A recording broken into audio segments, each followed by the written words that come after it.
আমি মেনলি তোমাদেরকে একটু ধারণা দেওয়ার চেষ্টা করি এর মধ্যে মেনলি বাই প্রোডাকশন আর স্লটার হাউস বাই প্রোডাকশন সম্পর্কে। কারণ আমরা যদি আরো স্পেসিফিক ভাবে বলি তাহলে অ্যানিমাল বাই প্রোডাক্টস, কিন্তু এই বাই প্রোডাক্টসগুলো আমরা যেখানে পেয়েছি সেটা হচ্ছে absolutely from the slaughter house, তাই না? যদি এক কথা তাহলে আরো যদি আরেকটু ভাবে বলি তাহলে আমরা slaughter house by products management এবং ইউটিলাইজেশন সম্পর্কে কিন্তু একটু ধারণা দিয়েছি। স্লটার হাউস বাই প্রোডাক্টসে অ্যানিমালকে কিভাবে স্লটার করলে বলো বাই প্রোডাক্টস হয়। ইউজুয়ালি কান্ট্রি ভেদে বাই প্রোডাক্টস রেশিওটা একটু ভিন্ন হয়, কারণ কান্ট্রি সোশিও ইকোনমিক স্ট্যাটাসের উপর ভিত্তি করে অনেক কিছু হয়।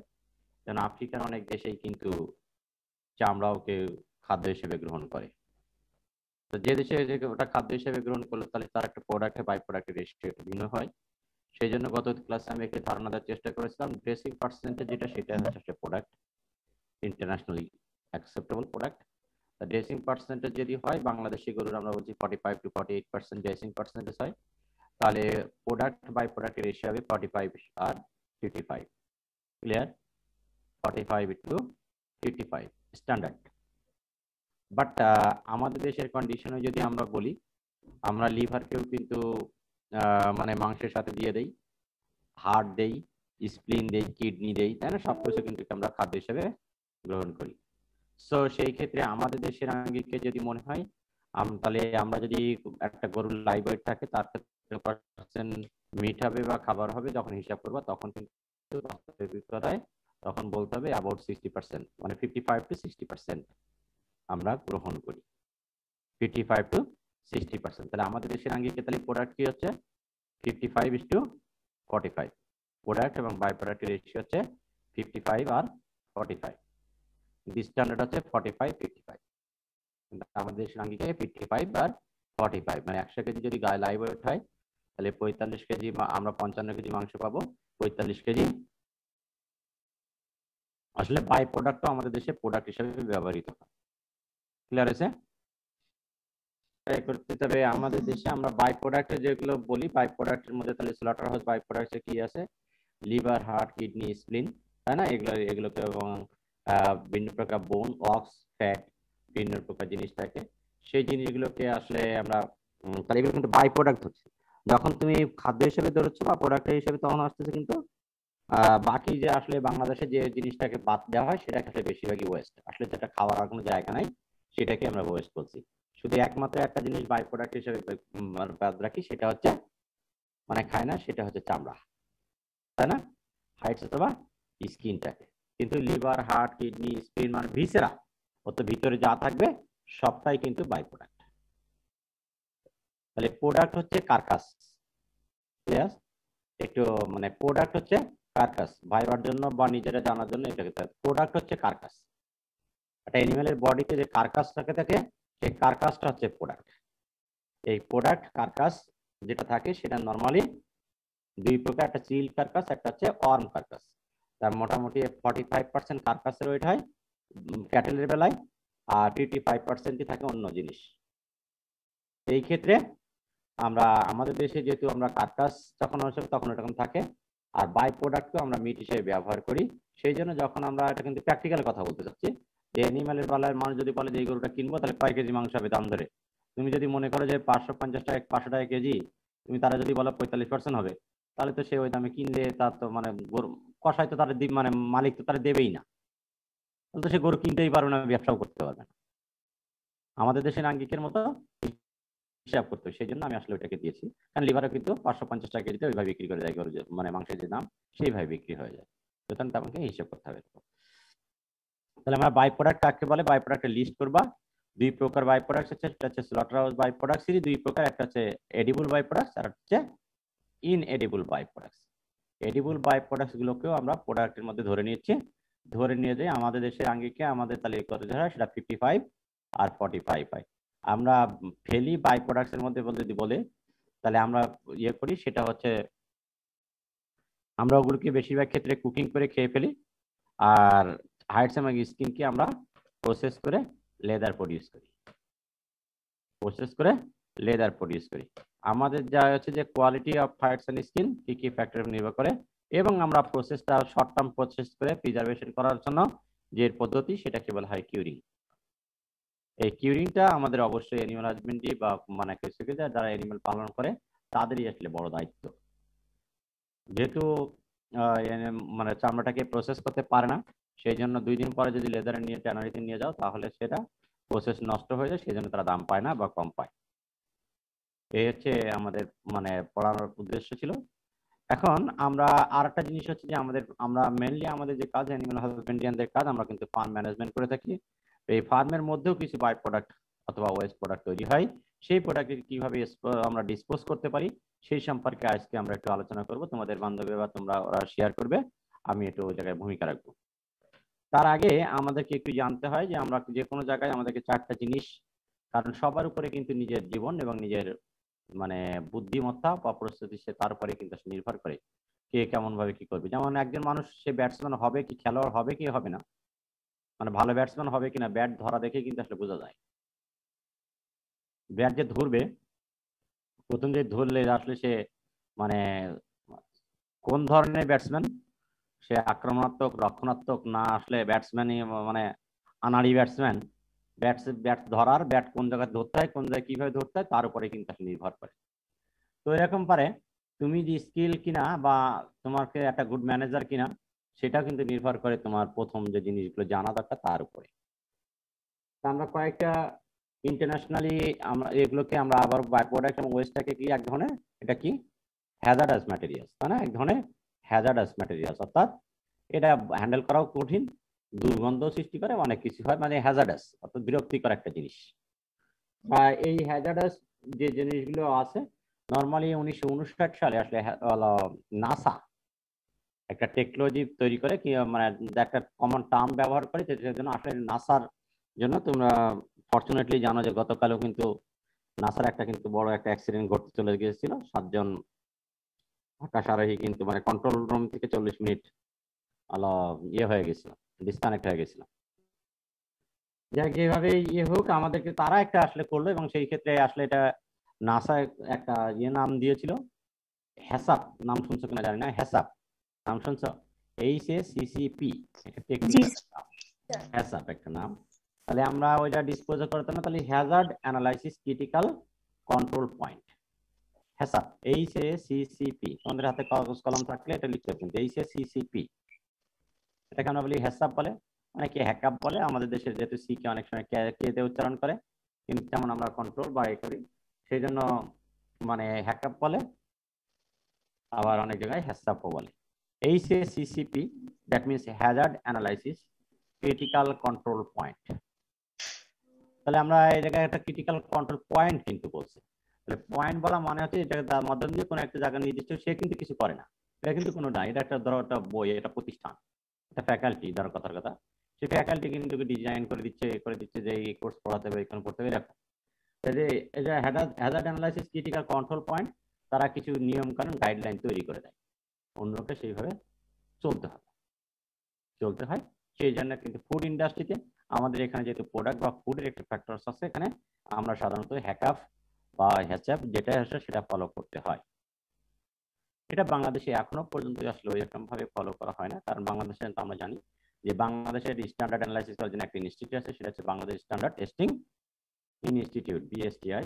আসলে আইনের প্রয়োগ এবং আইন কারণ আমাদের দেশে কিছুটা দুর্বলতা আছে কান্ট্রি ভেদে, সেই জন্য আমরা আসলে এখনো কতটুকু করতে পারি, তবে না হয় তবে ঘটনা হচ্ছে যে এক্সপোর্ট যেসব প্রোডাক্ট করতে হয় তাকে অবশ্যই তাদেরকে মানতে হয়। তবে আমাদের অ্যানিমাল হাজবেন্ডারি বা ইয়ে উপলক্ষে আমাদের কয়েকটি জিনিস কিন্তু ফার্ম লেভেলে যেটা প্র্যাকটিস করতে হয় সেই জিনিসগুলো কিন্তু আমাদেরকে জানতে হবে। তাহলে হ্যাসাপ কিন্তু পুরোটা গাইডলাইন দিয়ে দেবে, ধরো একটা জায়গা থেকে প্যাকেট কেমন করবে, ইয়ার কিভাবে তুলবে, এর থেকে নিয়ে আসবে, ধরো আমরা যে ভ্যাকসিন গুলো আনতেছি ওই জায়গায় প্যাকিং করে কোন জায়গায় কত থেকে রাখতে হবে, কোনটা কোন জায়গাতে কিভাবে হ্যান্ডেল করতে হবে, এই যেমন ক্রিকেটে বাংলাদেশে অস্ট্রেলিয়ানরা আসছে বাই বাবল কিভাবে মেনটেন করতে হবে, তাই না, কোন জায়গাতে কোন যাইতে হবে সবই কিন্তু ম্যানেজ করতে, that is on kind of হ্যাসাপ। তার মানে এরা মানে নিয়ম কানুন বলে দিচ্ছে যে এইভাবে কাজগুলো করতে হয়। এই প্রিন্সিপালটা হচ্ছে না এক ধরনের মানে এটাও একটা নিয়ম কানুন। তবে এই নিয়ম কানুনগুলোকে যখন আমরা করি তাদেরকে আমরা ফার্মিং কন্ডিশনে বা আমাদের লাইভ স্টকের অ্যানিমাল হাজবেন্ডারিতে আমরা 3টা জিনিস এটাকে ফলো করি। একটা হচ্ছে GMP, নাম শুনছো কিনা, GMP good manufacturing practices, GMP ছোট দিয়ে আসলে এস লেখে যদি প্লুরাল হয়, আর যদি একটা হয় এপি। আসলে GMPs that is good manufacturing practices. এটাও আসলে আমরা ফার্মে খুব একটা ব্যবহার করি না, এটা আমরা ইন্ডাস্ট্রিতে ব্যবহার করি, যেমন স্লটার হাউসে বা ফুড ইন্ডাস্ট্রিতে ব্যবহার করা হয়। তোমরা এখানে বুঝছো ম্যানুফ্যাকচারিং প্র্যাকটিসেস, দ্যাট মিনস ধরো মেশিনটার কেমন হবে। যেমন আমরা যেটা আমরা বলে দেখাইছিলাম যে স্লটার হাউসে তাহলে মানে ছুরিটাকে কিন্তু পরপর 100°C তাপমাত্রায় কিন্তু স্যানিটাইজ করে নিতে হবে, মানে স্টেরাইল করে নিতে হবে, জীবাণুমুক্ত করতে হবে। That is one kind of manufacturing practice, good manufacturing practices. আর ফার্মে আমরা যেটা করি good hygienic practices, GHP, good hygienic practices. সবার আগে আমরা এগুলো কিন্তু সব কিছু বলছি। তাহলে গুড ম্যানুফ্যাকচারিং প্র্যাকটিসেস হচ্ছে কি, মানে যন্ত্রপাতি কেমন হবে, যন্ত্রপাতি কিরকম ভাবে ধার থাকবে না থাকবে। যেমন জবাই করলাম, জবাই করার ফলে আমরা কিন্তু যে বলছি যে ধারালো ছুরি কিন্তু হতে হবে, মানে আমরা কিন্তু জানি, তোমরা জানো কিনা, হালাল মেথডে কোনো ইয়ে করতে গেলে প্রথমে একবার ছুরি কাটতে হয়, ছুরি প্রথমে দিতে হবে, দ্বিতীয়বার ছুরিটা চলে আসবে ফুল, মানে যেটুক ঢুকাইছিল সামনের দিকে গোড়া থেকে সেই আবার ব্যাক করবে, তার পরের বার কিন্তু হাফ যাবে, মানে 2.5 পেজ বলি। তার মধ্যে কিন্তু পুরো ওই চামড়াটা কাটতে হবে, চামড়া, ভেন, মানে আর্টারি সবগুলো, ট্রাকিয়া, ইসোফেগাস সবই কিন্তু কাটতে হবে। তাহলে কি পরিমাণ ধার থাকতে হবে বুঝতে হবে। আর যদি কেটে কেটে দাও তাহলে এটা কি ইনহিউম্যানি হবে, আসলে এটা ইয়ে হলো না। তাহলে এই গুড ম্যানুফ্যাকচারিং প্র্যাকটিসের মধ্যে তারা এরকম মানে শার্পনেস অফ দ্য নাইফ কেমন শার্প থাকবে সেটা কিন্তু আসলে ওটা বলে দেবে যে এরকম থাকবে। আর গুড হাইজিনিক প্র্যাকটিসের মধ্যে এরকম জাস্ট কেমন ভাবে কি থাকবে, অ্যানিমালটা কোন ভাবে মেনটেন করতে পারবে বা প্র্যাকটিস থাকতে পারে। আর একটা জিনিস আছে কিন্তু সবার উপরে যখন আমরা এই কাজগুলো করবো, তাহলে একটা হচ্ছে কিন্তু যন্ত্রপাতির হাইজিন প্র্যাকটিস, একটা হচ্ছে যে মানে আমার কাজের অ্যাক্টিভিটি প্রিন্সিপাল, আর একটা হচ্ছে নিজে কিভাবে প্রস্তুত করবো, good personal hygiene, GPH, good personal hygiene. তাহলে আমরা কয়েকটা জিনিস বলছি। এখন আমরা তোমরা যদি এই জিনিসটা জানো, তোমরা কিন্তু নেটে হোক বা হোক বা আস্তে আস্তে আমরা কিন্তু পড়তে পারবো, কিন্তু আমাদের মাথার মধ্যে কিন্তু এই জিনিসটা থাকতে হবে যে আমরা এই অ্যাটিটিউড, আমি কিন্তু আবার প্রথম ক্লাসেই বলছিলাম, কিন্তু আমাদের কিন্তু মূল দায়িত্ব হচ্ছে অ্যাটিটিউডের পরিবর্তন করা, জিনিস আসলে সবই পাওয়া যাবে। তাহলে আমরা 4টা জিনিস সম্পর্কে আলোচনা করেছি, তার মধ্যে মূল আমাদের যে ইম্পর্টেন্স যেগুলো হচ্ছে, এটা good manufacturing practices, GMP, GHP, আর হচ্ছে GPH. GHP good hygienic practice, GPH good personal hygiene. আর এই সবগুলো যে তারা আসলে এগুলো নিয়ন্ত্রণ করে বা কন্ট্রোলিং একটা পয়েন্ট, সেটার নাম হচ্ছে হ্যাসাপ, Hazard analysis critical control point. বুঝছো? জি স্যার। সবাই ক্লিয়ার? সবাই ক্লিয়ার? আমরা যে কোনো জায়গায় আমরা এটা কিন্তু একটা ফুড পয়জন মানে খাদ্য নিয়ে আলোচনা করতেছি, মানে হাইজিনিক প্রোডাক্ট, এটা আমাদেরকে সেফ ফুড হতে হবে। তাহলে সেফ ফুড হ্যান্ডেল করার সময় অবশ্যই একটা কি করতে হবে। আর একটা জিনিস হচ্ছে আমাদের যে প্রোডাক্ট যেটা নিয়ে হ্যান্ডেল করছি সেটা অনেক সময় হ্যাজার্ডাস, মানে ট্রান্সমিটেবল ডিজিজ হতে পারে, আমার জন্য, তোমার জন্য, সবার জন্য হ্যাজার্ডাস। যদি খালি হাতে একটা ধরো রুমেন ডাইজেস্টারগুলো ধরো, ওর মধ্যে কিন্তু শক্ত শক্ত অনেক জিনিস থাকে, সেটা কিন্তু আসলে কেটে যেতে পারে। কেটে গেলে অনেক কিন্তু, যেমন ঘোড়াটার ক্ষেত্রে কিন্তু ঘোড়াটা যদি, আবার গরুটা যেমন ভাবে বায়োগ্যাস করি, মানে পা দিয়ে চাপি দিয়ে করতে পারি, ঘোড়াটা যদি করে তাহলে কিন্তু টিটেনাস হতে পারে।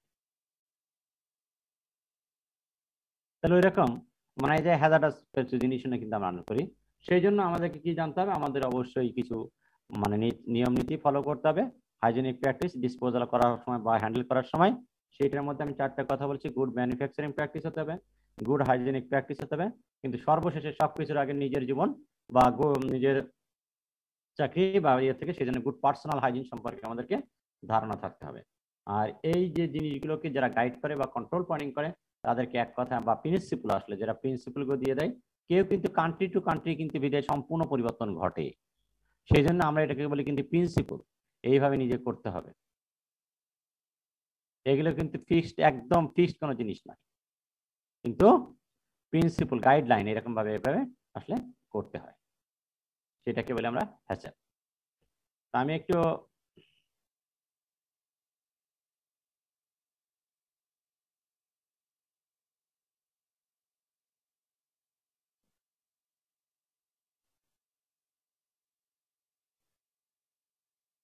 আমরা পরে আইবি, তোমাদের এটা পরে দিব, একটু আমি জাস্ট আমি একটু ইয়ে করে নেই, তারপর তোমাদের সাথে দিচ্ছি। জি স্যার। তোমরা কি একটা স্লাইড দেখতে পাচ্ছ? জি স্যার। গুড পার্সোনাল হাইজিন, আমরা কিন্তু আসলে জানি এবং এটা আমাদের জন্য বর্তমানে এখন খুবই প্রয়োজন হয়ে পড়েছে। কিপিং ইয়ারসেলফ ক্লিন, অর্থাৎ নিজেকেই বাঁচানো, নিজের জন্য রাখা, এটাকে আমরা বলছি গুড হাইজিন আর পার্সোনাল হাইজিন। তাহলে গুড পার্সোনাল বলতে এটাকে আমরা বলছি আসলে নিজেকেই, তাই না, তৈরি করে রাখার জন্য, আমরা আমাদের স্বাস্থ্যবিধি মেনে রাখার জন্য বা করার জন্য। তবে আমার কাছে পার্সোনাল রিকোয়েস্ট, একটা সুযোগ আসছে বলে এখানে তোমাদের কাছে, তোমরা কখনোই নিজেকে হেলাফেলা করবে না। এবং একটা জিনিস মনেই হতে পারে যে স্যার আমাদের হয়তো কিছু হবে না বা হবে না, কিন্তু আলটিমেটলি মানে ধরো এই করোনা যদি মনে করি, করোনা কোথা থেকে আসলো? কোভিড-19 বলছি না আমরা 2019 সালের ডিসেম্বর মাসে কিন্তু প্রথম এটা চায়নায় কিন্তু এটা ধরা পড়ে। কিন্তু তুমি জানো কিনা, কিন্তু একটাও কিন্তু করোনা পজিটিভ কোনো রোগী চায়নায় ছিল না। 6 মাস পরে আজকে ব্যাপারে একটু দেখতে পারবা যে প্রথম কিন্তু গতকাল একটা ধরানো পড়ছে। তার মানে কি, তারা 6 মাস কিন্তু একদম তারা কিভাবে কন্ট্রোল করে ফেলছে। সেই কন্ট্রোলটা কিন্তু পুরোটাই আসলে নির্ভর করে অনেকটা নিজের কাছে।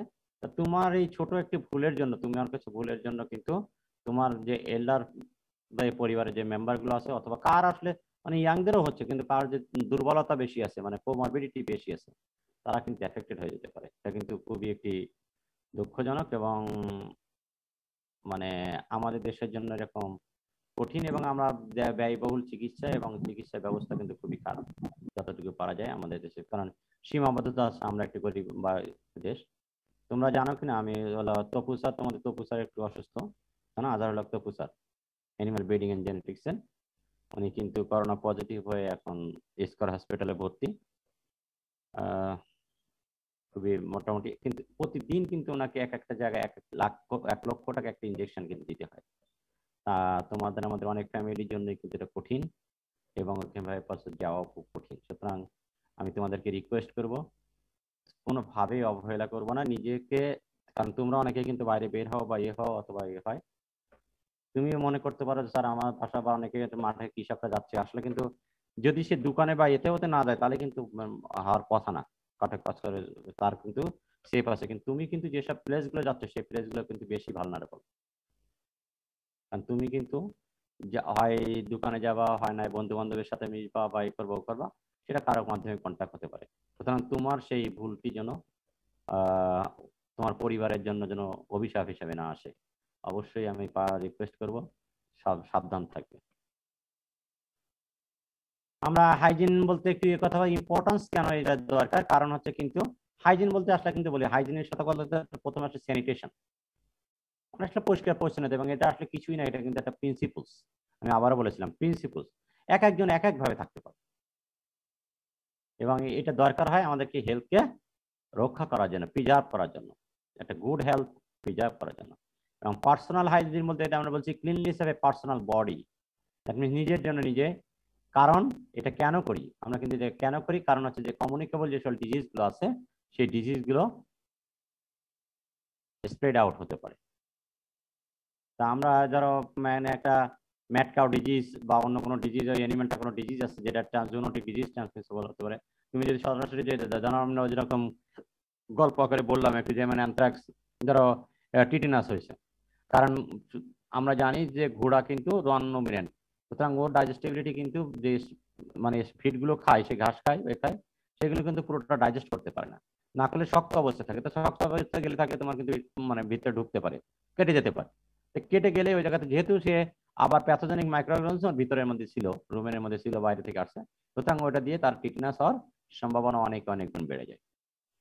সো কমিউনিকেবল ডিজিজ আমরা যখন করে থাকি তখন অবশ্যই ট্রান্সমিট করে, সেই জন্য আমাদেরকে উচিত হচ্ছে অবশ্যই মানে আমাদের পার্সোনাল হাইজিন বা পার্সোনাল প্রোটেকশন গুলো নেওয়া, যা গুড হেলথ ম্যানেজমেন্টে সহায়তা করবে। এই যে কমিউনিকেশন হয় কিভাবে, বিভিন্ন প্রকারের টাচ বা সংস্পর্শ আসার কারণে, সেই জন্য সামাজিক দূরত্ব বজায় রাখা থ্রু ফুড, মানে খাদ্যের মাধ্যমে অর্থাৎ মুখ এবং নাক গলার মাধ্যমে, আর একটা হচ্ছে ইয়ারেশনের মাধ্যমে বা এয়ারোসলস মানে ইয়ারেশনের মাধ্যমে হতে পারে। আমরা যদি মানে কমিউনিকেবল ডিজিজ এটাকে আসলে বলেছি যে ডিজিজ অফ রেসপিরেটরি ট্র্যাক্ট, তোমরা জানো কিনা যে মানে এই কোভিড-19 কিন্তু সবচেয়ে বড় যে প্রথম করে সেটা কিসে করছে, আসলে মানে নাকে এবং গলায় যে ধরো ভাইরাস ঢুকছে, কিন্তু ঢোকার পরে যে ইনফেকশনটা করছে সেটা রেটটা অনেক বেশি থাকে, অর্থাৎ ভাইরাসটা যে অ্যামাউন্টে ধরো প্রতি এতে মিলিলিটার কত বেশি থাকার কথা তার চেয়ে কিন্তু আসলে কনসেন্ট্রেশন অনেক বেশি যে ঢুকে, সেই জন্য আমরা এখানে বলছি যে রেসপিরেটরি ট্র্যাক্টটা সেজন্য তাড়াতাড়ি কিন্তু ধরা পড়তেছে এবং রেসপিরেটরি ট্র্যাক্টটা শুরু হয়ে যায়। Intestinal disorder, infection, hepatitis, dysentery, typhoid fever, মানে বিভিন্ন প্রকার হতে পারে। আমরা আরেকটি জিনিস আমরা যেহেতু আমরা একটু জানি, আমাদের কিছু জিনিস জানা দরকার, মানে একটা ক্যারিয়ার কিন্তু ক্যারিয়ার হচ্ছে বহন করে নো সিমটমস, অর্থাৎ তার কাছে তার কোনো সিমটমস নেই, but he should be good career. যদি মানে তিন ধরনের ক্যারিয়ার আছে। একটা হচ্ছে কনভ্যাসেলেন্ট। কনভ্যাসেলেন্ট বলতে মানে সে এটাকে বহন করছে কিন্তু 10 সপ্তাহ আগে সেই জিনিসটা স্প্রেড আউট হবে না, অর্থাৎ 2.5 মাস পর্যন্ত বা কনভ্যাসেলেন্ট অ্যারাউন্ড 2.5 মাস আছে, এটাকে আমরা বলি কনভ্যাসেলেন্ট। আর ক্রনিক আছে, অনেক সময় ক্রনিক ভাবে সে মানে ক্রনিক ক্যারিয়ার, দ্যাট মিনস তার কাছে সারা জীবনই আছে কিন্তু তার সে নিজে কোনোভাবেই সে স্প্রেড করছে কিন্তু নিজের দেহে সেটা স্প্রেড মানে নিজের দেহে সে সিমটমসটি শো করাচ্ছে না। আর আমাদের এই যে কোভিড যেটা করতেছে অনেক সময় ক্ষেত্রে সেটাকে বলা হয় কন্ট্যাক্ট ক্যারিয়ার। কন্ট্যাক্ট ক্যারিয়ার বলতে মানে অনেক অনেক সময় আছে যে নিজে অসুস্থ না কিন্তু আরেকজনকে দিচ্ছে, সে কিন্তু অসুস্থ হয়ে যাচ্ছে, তার সময় লাগতেছে না, মানে সে নিজে শো করছে না, ভবিষ্যতে করবে কিনা তাও জানি না, কিন্তু ওই সময় সে নিজে শো করে নাই, ধরো যে ওই সময় তার গায়ে জ্বর নাই কিন্তু সে কোভিড-19 মানে ভাইরাস ক্যারি করছে, আর তার সংস্পর্শে যে আসে সে কিন্তু জ্বর শো করে দিচ্ছে, that is the contact career বলে। আর ক্রনিক ক্যারিয়ার হচ্ছে যে ইয়ে ধরে আসে সে কিন্তু নিজে নিজে সারা ইয়েতেও আছে, সে ছড়াতেও থাকতে পারবে কিন্তু সে কোনোদিন কবে রিকভার হবে তা জানি না। আর কনভ্যাসেলেন্ট হচ্ছে যে হ্যাঁ সে যখন আস্তে আস্তে দুর্বল হয়ে যাবে সে 10 সপ্তাহ পরে যায় বা 10 সপ্তাহ কাছাকাছি যে সে আবার এক সময় সে প্রকাশ করে, কিন্তু তিনজনে কিন্তু নো সিমটমস, তাই না? এই কন্ট্যাক্টের কাছে তো সিমটম নেই, কারণ তার কাছে কোনো সিমটম নেই কিন্তু আরেকজনকে আক্রমণ করছে, এর কাছে সিমটম নাই কিন্তু সে সারা জীবন বহন করছে, এর সিমটমও নাই কিন্তু 10 সপ্তাহ পরে যে সিমটম দেখাচ্ছে, অর্থাৎ ওই সময় তার কোনো symptom.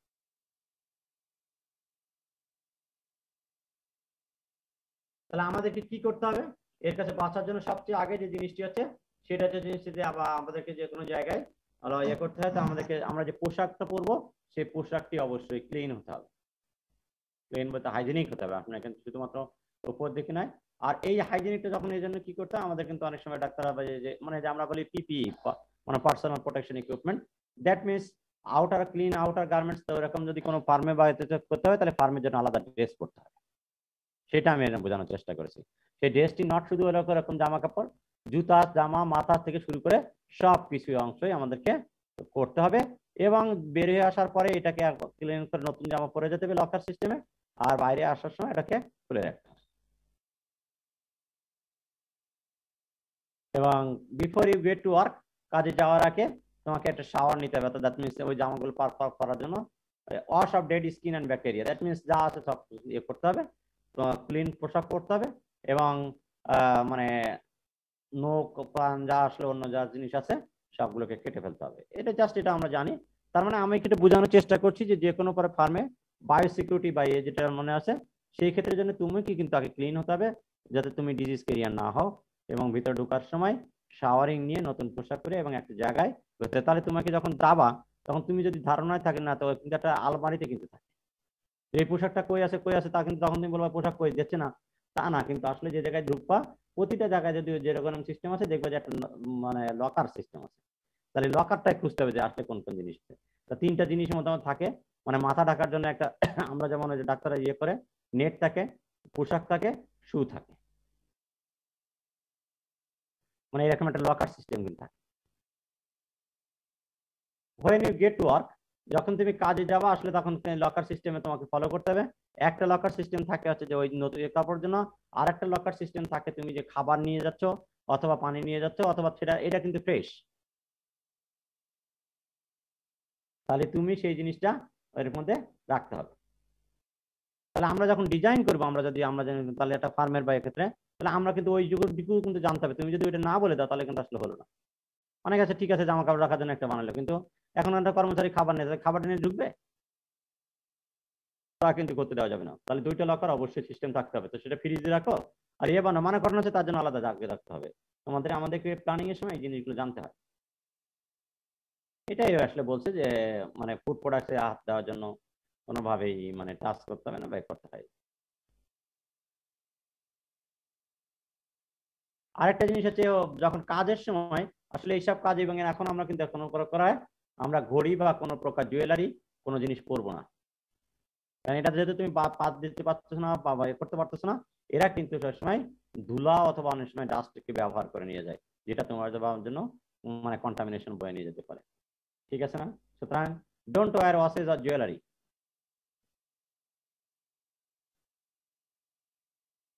she pockets shirt if possible, that means আমরা অনেক সময় যার কাজ থাকে মানে পকেটও যাতে না থাকবে, পকেটে হয় চেন লাগাতে হবে, যেটা দিয়ে থাকে তখন পকেটে চেন লাগাতে হবে, মানে পকেটের মধ্যে যদি ধুলা বা চলে যায় তাহলে কিন্তু পরবর্তীতে আবার এটা পড়লা হলো না। মানে আমরা বলতে চাচ্ছি যে তাহলে পকেটের গায়ে যে থাকবে পকেটের কোনো পকেট ওপেন স্পেস থাকবে না আসলে।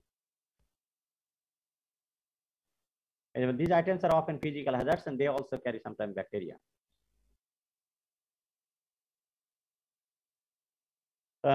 You should also when you are at work, মানে কাজের প্লেসে তোমাকে অবশ্যই মানে যদি তুমি কোথাও ইয়ে করো অথবা এই যে যেমন আমরা আমাদের দেশে কিন্তু এই প্ল্যান্ট ইয়েটা নাই, কিন্তু তারপরে খুব সুন্দর করে আসলে কিন্তু এটা করতে হয়। যে টয়লেট যেটা ইউজ করবা সেটা অবশ্যই টয়লেট ইউজ করার পরে এটাকে ভালোভাবে পরিষ্কার করে রেখে আসতে হয়। আফটার টাচিং এবং যে কোনো জায়গায় আমরা কোন ব্যবহার করার আগে পরে অবশ্যই মানে ওই জায়গার যে হাইজিনিক প্র্যাকটিস সেই প্র্যাকটিসগুলো ফলো করতে হবে। দেখো আফটার কফিং sneezing using a handkerchief or tissue, that means ওই আমরা যেটা বলতেছি মানে এই জায়গার মধ্যেই কিন্তু আসলে ওই স্বাস্থ্যবিধিগুলো দেওয়া আছে। হ্যান্ড স্যানিটাইজেশন ইউজ করা যেতে পারে, অথবা আমরা যা ধুয়ে করে হাত দিয়ে আমরা বাইরে যে কোনো জায়গাতে আসলে ধুই মানে আসলে হাত দিয়ে সাবান দিয়ে হাত ধুতে হবে অথবা লিকুইড সোপ মানে যে কোনো প্রকার আসলে ব্যবহার করতে হবে। এবং ইয়ে করার জন্য হ্যান্ড গ্লোভসটা এক জায়গায় আলাদা করে রাখতে হবে, হ্যান্ড গ্লোভস অবশ্যই পরতে হবে।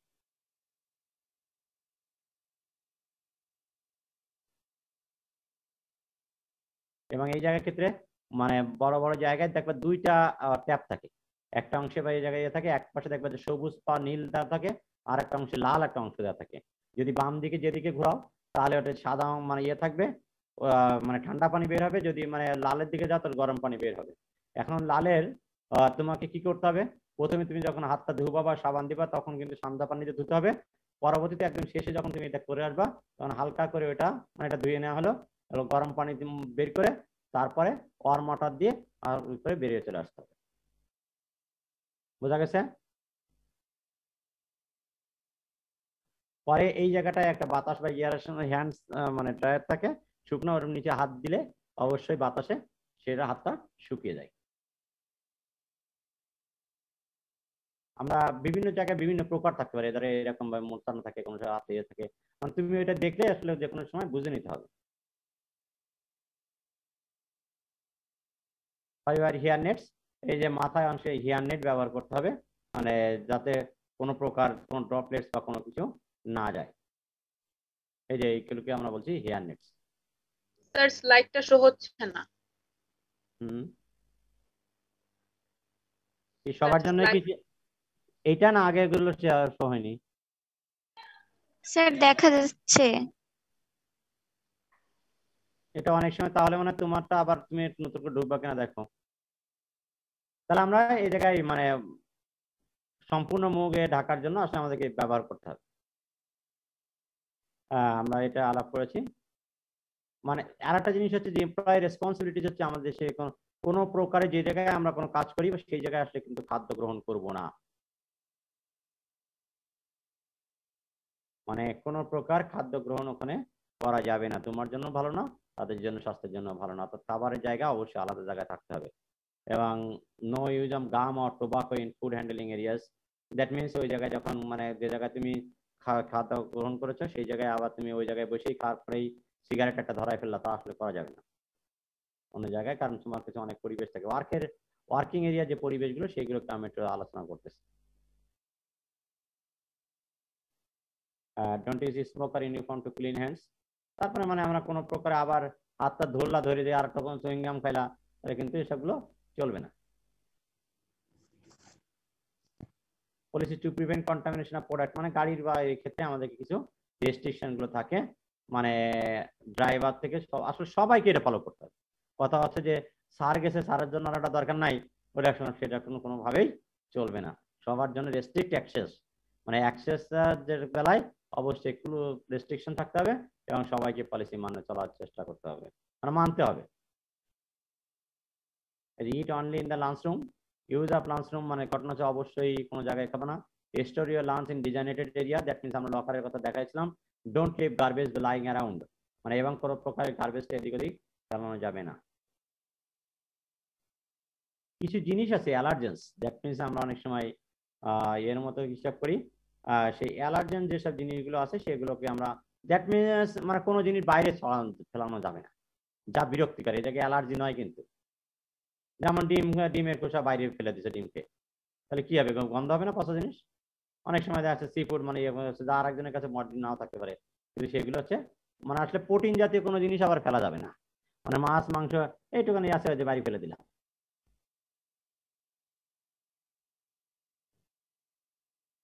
এটা আসলে মোটামুটি আমি একটু আলোচনা করার চেষ্টা করেছি। তাহলে আমাদেরকে অবশ্যই গুড হাইজিনিক প্র্যাকটিস না হলে গুড পার্সোনাল হাইজিন, মানে আমাদেরকে আসলে আমরা যেটা বলছি, এবং এক্ষেত্রে কিন্তু তোমরাও জানো আমাদের কিন্তু এখন মানে বর্তমানে কিন্তু ওই তিনটা জিনিসই কিন্তু বলছে না স্বাস্থ্যবিধি, যে মুখ নাক মানে আসলে মাস্ক পরতে বলতেছে, মানে হচ্ছে কি আসলে ওই যেমন নেট, যে কোনো প্রকারে যে জায়গা দিয়ে আমাদেরকে ভাইরাস ব্যাকটেরিয়া গুলো ঢোকে সেই জায়গাগুলো নেটগুলো বন্ধ করে দেওয়া, তারপরে হ্যান্ড স্যানিটাইজেশন করতে বলতেছে। আর যেহেতু আমরা এখানে যাচ্ছি না, আমাদেরকে ফার্মের বেলায় কিছু ক্ষেত্রে শাওয়ারিং এবং মানে ওয়ারিং ক্লিন ক্লথ এবং এই জিনিসগুলো আমাদেরকে মানতে হয়। এই মানার জন্য আসলে আমরা ইয়ে করি, সেটা একটু চিন্তা করতে হবে।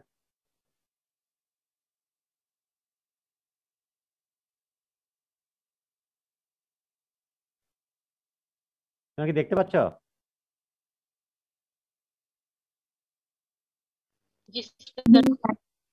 আমরা এখানে একটু কিছু মানে সামান্য একটু আলোচনা করব যে গুড হাইজিনিক প্র্যাকটিস এবং এই দেখো GHP GMP. Good hygienic practice, all practices regarding the conditions and measuring necessary to ensure the safety.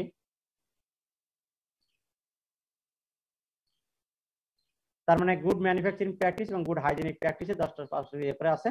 আমাদের ফার্মের বেলা এই জিনিসগুলো একটু করতে হয়, এই জিনিসটা একটু চিন্তা করবা, আমরা আশা করি তোমরা বুঝবা। আমরা আরেকটা টার্মস আছে, সেটা হচ্ছে লেয়ারেজ। লেয়ারেজ হচ্ছে কি জানো? লেয়ারেজ হচ্ছে, বলতে পারবা কেউ?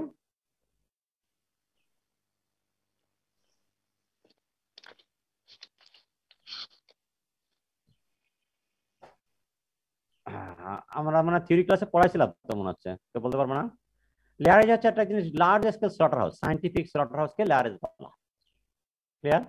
যেখানে সকল ফ্যাসিলিটিস গুলো থাকবে, যেখানে এনিম্যালটা রেস্ট নেওয়ার থেকে শুরু করে মানে ওই মিটটা জবাই করে 24 ঘন্টা সিলিং করে মার্কেটে যাওয়ার পর্যন্ত সমস্ত ফ্যাসিলিটিস গুলো থাকে, সেই প্লেসটাকে আমরা বলছি লেয়ারেজ। মানে গুড, এটা একটা প্লেস কিন্তু, মানে একটা স্লটার হাউসই কিন্তু, যে স্লটার হাউসে সকল ফাংশন গুলো অ্যাভেলেবল থাকে। এটা the principal function of the lairage is to provide reservoir of animals for the slaughter line. Clear আছে? তার মানে অ্যানিমালটাকে আমরা বলি না যে 12 ঘন্টা আগে স্লটার হাউসে নিয়ে আসতে হবে, আনে ওই জায়গায় প্রি মর্টেম ইন্সপেকশন করতে হবে যে অ্যানিমালটা কোনো ডিজিজ আছে কিনা, ডিজিজ ক্যারি করছে কিনা, তারপরে এসে ওই জায়গায় পানি খাওয়ায়, মানে আর তখন কিন্তু খাওয়ানো যাবে না। তাহলে আমরা লেয়ারেজ বলতে এখানে মধ্যে শুধু স্লটার হাউস কিন্তু শুধু জবাই করা, অনেক সময় আমরা বলি কিন্তু স্লটার স্ল্যাবও বলি, মানে সে জায়গায় হাউসও বলি না, যে কোনো ফ্যাসিলিটিস নাই, মানে একটা জায়গা আছে ধরো একটা পাকার পর একটা ফেলে দিচ্ছে, মানে দিট ইজ স্লটার স্ল্যাব। আর লেয়ারে যাচ্ছে, তাহলে আমরা গরু আইনি রেখে রেস্ট লাগার থেকে শুরু করে একদম এ পর্যন্ত, মানে এইটাকে আমরা সাধারণত লেয়ারেজ বলি। এই জায়গাটায় for the purpose of food safety on animal welfare counts facilities must be available for the isolation and removal of any animals showing signs of illness. মানে ওই জায়গায় লেয়ারেজ হচ্ছে তাহলে কি, মানে অ্যানিমাল যে জায়গায় সে রাখবো সেই জায়গাটা 12 ঘন্টা বা 24 ঘন্টা, মানে ধরো বাজার থেকে কিনে আনলো তাহলে তো রাখতে হবে। এখন একটা অ্যানিমালস আবার অসুস্থ হয়ে গেছে, তাহলে ওকে আইসোলেশন করার জন্য কোনো জায়গায়ও কিন্তু রাখতে হবে। এই সবগুলোকে আমরা বলি লেয়ারেজ। আর স্লটার হাউসে কিন্তু শুধুমাত্র মানে স্লটারিং করি, সিলিং করি, সেই জন্য আমরা এটা বলি এটা দ্য প্লেস মানে গুড হাইজিনিক মানে স্লটার হাউসকে আমরা সাধারণত লেয়ারেস বলি। তাহলে অবশ্যই স্লটার হাউসে একটা জায়গা কিন্তু থাকা দরকার যে অ্যানিমেলটা নিয়ে কোথায় রাখবে, মানুষ তো কিন্তু যেমন ওরকম বানানোর সময় ডিজাইন করার সময় করতে হবে। এবং এই ক্ষেত্রে আরেকটা জিনিস সেটা থাকে প্রেশারাইজ ওয়াটার থাকে, মানে গোসল করার জন্য বের করার জন্য আসলে পুরো ফ্যাসিলিটিসটা থাকতে হবে, মানে হাইজিনিক ম্যানেজমেন্টের করার জন্য সমস্ত ফ্যাসিলিটি যে ঘরটার মধ্যে স্লটার হাউসে থাকে সেটাকে আমরা লেয়ারেজ বলি। মেনলি লেয়ারেজ বলতে আমরা এখানে বোঝানো হয় যে অ্যানিমেলটা যে জায়গায় আমরা এনে রাখবো, ধরো মানে এই যেমন বেঙ্গল মিট করা আছে, বেঙ্গল মিটকে প্রতিদিন 100 অ্যানিমেল জবাই করে, 100 অ্যানিমেল কি সে তাহলে প্রতিদিন যদি করতে হয় তাহলে কত কত অ্যানিমেলের ফার্ম লাগবে তার কাছে বলো, এটা কোয়াইট ইম্পসিবল। তারা কি করে, তারা পাবনার বাজার থেকে কিনলো, এর বাজার থেকে কিনলো, তো কিনে এনে কষ্ট করছে কিনা আসলে এক জায়গায় এসে একটা জায়গায় রাখতে হবে। আমাদের দেশে তো আমরা যেহেতু প্র্যাকটিস নাই সেজন্য এই নিয়ে এসে পরে জায়গায় দেশ জবাই করে, তবে এটাকে আমরা বলি লেয়ারেস। Animals must be adequately rested before slaughter for 12 hours. মানে এই যে জায়গাগুলো থাকার জায়গা তাদেরকে আমরা বলছি লেয়ারেজ, এবং মানে এইগুলো হচ্ছে নিয়ম কানুন। GHP good hygienic practices for slaughtering. GHP good hygienic practices for slaughtering. দেখো, the slaughtering knife should be clean and sterilized between each carcass at 82 degrees Celsius. Clear আছে? তাহলে একটা প্র্যাকটিস কি হচ্ছে, একটা জবাই করার পরে আরেকটা জবাই করার সময় ছুরিটিকে অবশ্যই ধুয়ে নিতে হবে। ধুয়ে নেওয়ার পরে তাকে জীবাণুমুক্ত করতে হবে। কমপক্ষে 82 ডিগ্রি সেলসিয়াস তাপমাত্রায় যে পানিতে থাকে তারা আসলে আমরা বলি কুসুম গরম, মানে ফুটন্ত পানি, মানে 100 ডিগ্রি সেলসিয়াসে পানি ফোটে তাই না, আমরা গরম হয়, আসলে ওই পানির মধ্যে তারপর হাত দেওয়া যায় না, সেই জন্য 82 বলে, মানে একটা ছুরিটা দিলে তাতে হাত লাগে। কমপক্ষে 82 ডিগ্রি সেলসিয়াস তাপমাত্রায় ছুরিটা করতে হবে। আমাদের দেশে কি করে, এটাই কিন্তু আমরা বলছিলাম বারবার করে হালালে তাইয়িবা। হালালে বলতে গেলে বাইদে মানে আল্লাহ বলে বিসমিল্লাহর নাম করে আল্লাহর নামে জবাই করতে হবে, ঠিক আছে, 3টা কিন্তু শর্ত থাকে। প্রথম শর্ত হচ্ছে অবশ্যই আল্লাহর নামে জবাই করতে হবে, মানে হালালে তাইয়িবা, মানে বাইদে অলমাইটি আল্লাহ। 2 নম্বর হচ্ছে যে জবাই করবে এবং যে ধরবে তাদের অবশ্যই প্রাপ্তবয়স্ক হতে হবে। 3 নম্বর হচ্ছে মানে যা দিয়ে জবাই করা হবে এবং যেভাবে জবাই করা হবে সেটা মানে পরিষ্কার পরিচ্ছন্ন হতে হবে।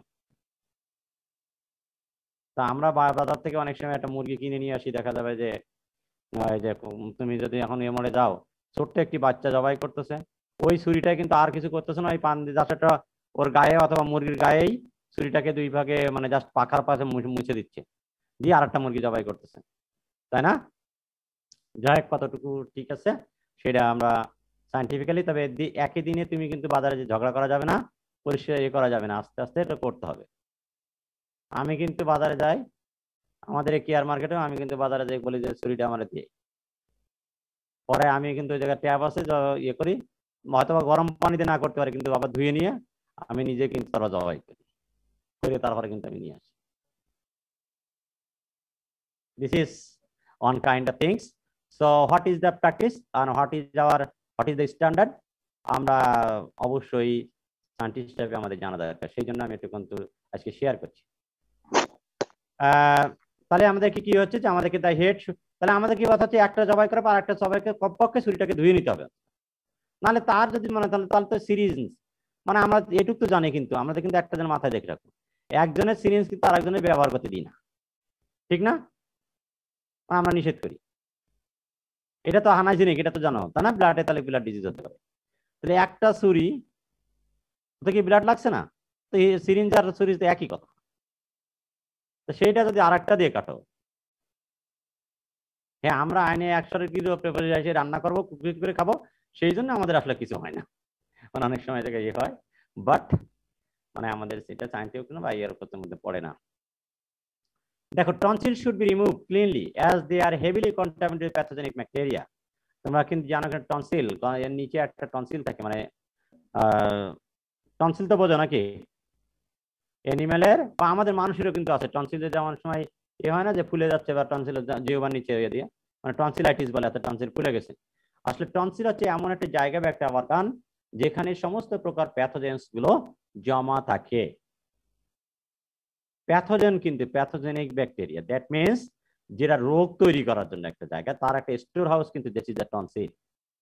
সো নেভার ইট টনসিল, টনসিলটা কিন্তু বের করে নিতে হয়, এবং টনসিল কিন্তু আমরা টেস্ট করে হিস্টোলজি করে আমরা কিন্তু বুঝি যে এর মধ্যে প্রিভ্যালেন্স কতটুকু, ডিজিজ প্রিভ্যালেন্স কতটুকু। দেখ গুড হাইজেনিক প্র্যাকটিস তাহলে for slaughtering, the slaughter and dressing operation provides many opportunities for contamination of the carcass with pathogenic bacteria. That means আমাদের এই জায়গায় ইয়ে করতে হবে। এবারে দেখো গুড ম্যানুফ্যাকচারিং প্র্যাকটিসেস, জিএইচপি ছিল গুড হাইজেনিক প্র্যাকটিস। এই দেখো আমরা যেটা বলছি জিএইচপি হচ্ছে গুড হাইজেনিক প্র্যাকটিস, আর জিএমপি হচ্ছে গুড ম্যানুফ্যাকচারিং প্র্যাকটিস। এবং এই প্র্যাকটিসগুলো দরকার হচ্ছে আমরা নরমালি ড্রেসিং এবং স্লটারিং এর সময় আমাদেরকে ম্যানুফ্যাকচারিং প্র্যাকটিস, অর্থাৎ যা মানে স্ক্রিনিং করার সময় তাহলে কি করতে হবে, স্ক্রিনিং করার সময় গুড হাইজেনিক প্র্যাকটিস ফলো করতে হবে। দেখো prevent contact or dirt flicking the feet parts of the hide and meat surface, prevent contamination of the carcass with dirty hooks, knives and protective clothes after the initial cut through the skin, sterilise the knife in water. মানে আবার again আমাদের যে জিনিসগুলো থাকবে এ করে নিতে হবে। মানে ওই মাংসের মধ্যে ভুড়ি লেগে গেছে যে ঠিক আছে ওইটা নিয়ে আবার একটু পানিতে ধুয়ে নিয়ে এসে, আসলে পানিতে ধুয়ে নিয়ে আসলে হবে না, আর একটু সুন্দর করে, নাহলে কমপক্ষে গরম পানিতে ধুয়ে নিতে হবে। ক্লিয়ার আছে? মানে ওই গোবরটা বা কিন্তু লেগে যায় বা ভুড়ি করতে, অবশ্যই বলবো যে একটু গরম পানি কিন্তু আমরা অনেক সময় দেখি গরম পানিতে কিন্তু, নাহলে হাঁড়িতে করে গরম পানি করে নিয়ে এলেও বাসায় এ করলে এটা খেতে হবে, তারপরে করতে হবে। All staff must be adequately trained in good hygienic practices.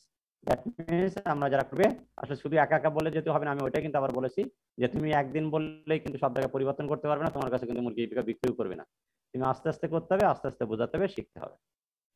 আসলে ট্রেনিং ছাড়া এর কোনো সুযোগ নাই, কিন্তু ট্রেনিং এর জন্য তোমার মানে এই জায়গায় কোনো ইয়ে থাকবে না। Duty in dressing the esophagus of cattle and sheep should be sealed to prevent leakage of ruminant contents. এই যে আমরা বলছি যে যদি রুমিনেন্ট ইসোফেগাস যখন এ করার পরে অবশ্যই ইসোফেগাসটা তাহলে কিন্তু মানে যেমন মধ্যে যাতে গোবর না বেরো যায়, মানে খাদ্য পার্টিকেল না বেরো যায়, সেই জন্য তাহলে কি করতে হবে, একটা গিট মেরে রাখে, দেখবে গ্রামের লোকেরা অনেক সময় কিন্তু একটা গিট মেরে রাখে, অর্থাৎ সিল করে রাখতে হবে, মানে কোনোটা এর সঙ্গে কন্টামিনেট করা যাবে না। এইগুলো গুড হাইজেনিক প্র্যাকটিস, এই জিনিসগুলো একটু অর্ধেক করে আমরা এবিসি রেশনের সময় কি করতে হবে, এর সময় কি করতে হবে, মানে হাইজেনিক প্র্যাকটিসগুলো আমরা ব্যবহার করব। এই ছিল আমার কাছে মোটামুটি একটু আমি শেয়ার করতে চেষ্টা করলাম। শেয়ার করা তাহলে আমরা কি এই জায়গায় আমি আসলে কি বোঝাতে চেয়েছি, আমি শেয়ারটা স্টপ করে দিই। সাদিয়া আছে নাকি 165?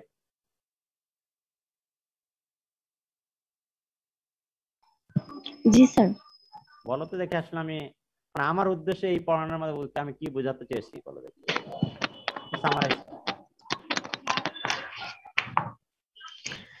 স্যার মানে স্লটার হাউস এবং আমাদের পার্সোনালি মানে স্লটার হাউসে যে হাইজিনিক এনভায়রনমেন্টটা মেইনটেইন করা উচিত। একটু এক মিনিট, আমরা আবারও তোমরা আমরা লেকচার কি দিয়েছি, লেকচার আর ইয়ে কিন্তু একটা জিনিস না, আমরা কিন্তু বলছি প্রিন্সিপাল মানে একটা দিয়েছি। আমি আসলে এটা কি তোমার জন্য তোমার মানে নলেজের কি পরিবর্তন করার জন্য আসলে কি বোঝানোর চেষ্টা করেছি এবং কি নলেজ তুমি গেইন করেছো সেটা বলবা, এবং সেটা আরেকজন বলবা আর কি। হ্যাঁ ঠিক আছে। এই লেকচারটা দেখে আমরা কি শিখতে পারি বা এবং কি নলেজ হয়েছে বা আমাদের কি করা উচিত? প্রোডাক্ট এবং বাই প্রোডাক্ট গুলা কি কি সেগুলো কিভাবে আমরা ডিটেক্ট করতে পারি মানে ভালোভাবে। তারপরে হচ্ছে স্যার রেশিওটা বলছেন, আর এরপর হচ্ছে এই হ্যাচআপের যে ব্যাপারটা স্যার, হ্যাচআপের মধ্যে যে 3টা বিষয় অন্তর্গত এবং সেগুলো সম্পর্কে ডিটেলস জানতে পারলাম।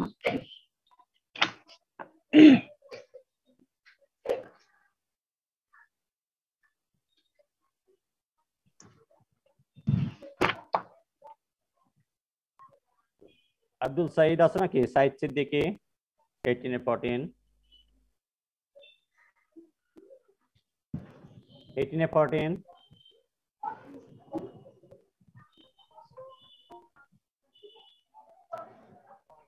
ওয়ালাইকুম আসসালাম।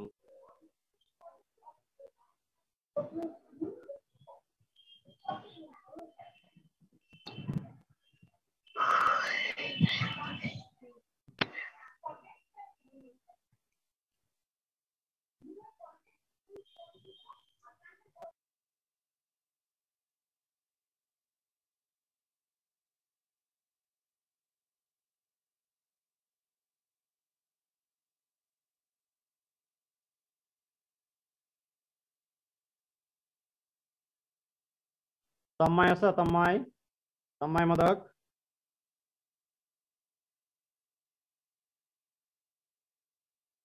আসসালামু আলাইকুম স্যার।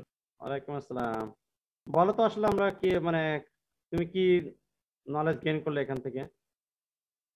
স্লটার হাউসে শুধু স্যার এনিম্যাল যে আমরা শুধু জবাই করবো সেটা না স্যার, পাশাপাশি স্যার এটার যে হাইজেনিক হাইজেনিক ম্যানেজমেন্ট প্র্যাকটিস সেটাও আসলে আমাদের প্র্যাকটিস করা দরকার, যাতে কোনো আমাদের ডিজিজ যাতে কোনো না ছড়াতে পারে। আর হচ্ছে আমাদের পাশাপাশি আমাদের যে পার্সোনাল হাইজিন সেটাও মেনটেন করা দরকার আর কি।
হ্যাঁ, চেষ্টা করো কনফিডেন্স মানে আমাকে স্যাটিসফ্যাকশন মানে আমরা আরো একটু যে আসলে আমি কি বলেছিলাম প্রথম, কিন্তু আসলে বলতেছি যে যে আমাদের ধরো কথার কথা আমরা হলো যে জিনিসটা সোলার অ্যানিমাল নিয়ে ডিল করছি, মেইনলি আমরা সোলার হাউস বাই প্রোডাক্ট করেছি। সেখানে সোলার হাউসে দুই ধরনের জিনিস তৈরি হয়, একটা হচ্ছে প্রোডাক্ট বা ফুড আইটেমস তৈরি হয় মানে যেটা মিট, আর একটা হচ্ছে বাই প্রোডাক্ট তৈরি হয় অথবা ওয়েস্ট তৈরি হয়। বাই প্রোডাক্ট এবং ওয়েস্ট প্রোডাক্ট হচ্ছে হ্যাজার্ডাস জিনিস, এগুলোকে হ্যান্ডেল করতে গেলে অনেকটা নিয়ম কানুন ফলো করতে হয়, তাই না? এই নিয়ম কানুন ফলো করার জন্য কয়েকটা গাইডলাইন্স আছে।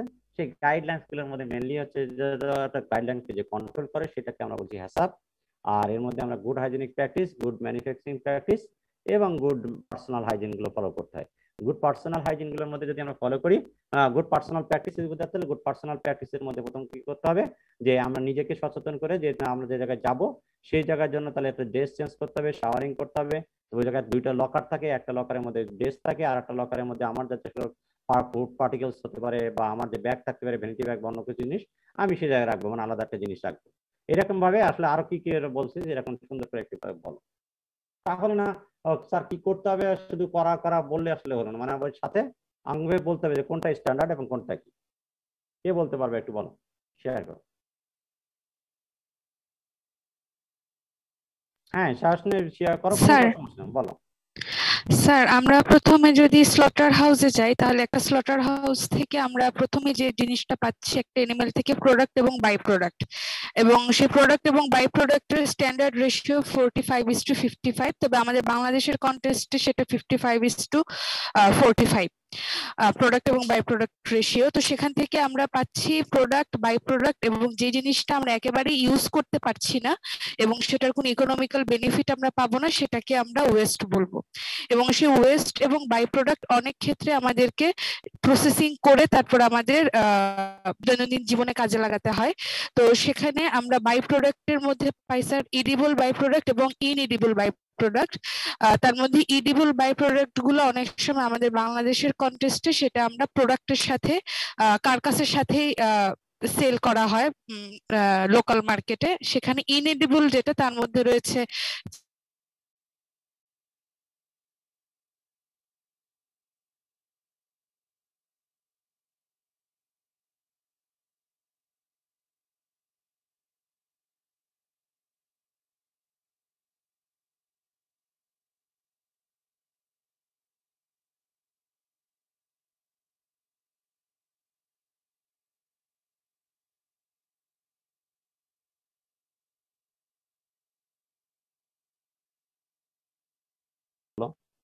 মানে লেয়ারে যেটাকে আমরা লেয়ার বলছি স্যার সেক্ষেত্রে স্যার আমাদের লেয়ারে যে আমাদের এনিমেল আসার পরে বাজার থেকে কিনে আনার পরে সেটাকে সাথে সাথে স্লটারিং এ না নিয়ে তাকে 12 ঘন্টা আগে পর্যবেক্ষণ করতে হবে এবং সেখানে কোনো অসুস্থ এনিমেল যদি পাওয়া যায় তাহলে তাকে আইসোলেশন ইউনিটে নিয়ে যেতে হবে এবং যাকে যে এনিমেল গুলোকে আমি স্লটারিং এর জন্য নিয়ে যাব সেখানে আমি স্লটার করার সময় যন্ত্রপাতিগুলোকে অবশ্যই স্টেরাইল হতে হবে এবং সব সময় যাতে আমি 82 ডিগ্রি সেলসিয়াসের হট ওয়াটার যাতে সাপ্লাই अवेलेबल থাকে সেদিকে খেয়াল রাখতে হবে। হ্যাঁ আমরা একটু আর কে বলতে পারবা কিছু বাকি হচ্ছিল এই জায়গাটার মধ্যে শুধু আমরা কি গুড মানে গুড হাইজেনিক প্র্যাকটিস ওখানে কোন প্র্যাকটিসগুলো ফলো করব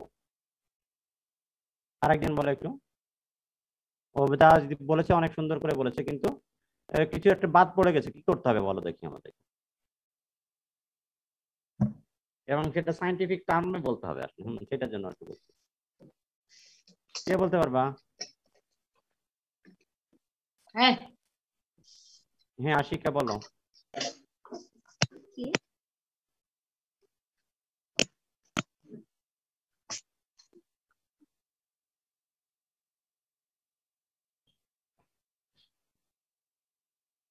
মিজানুর রহমান বলতে পারবা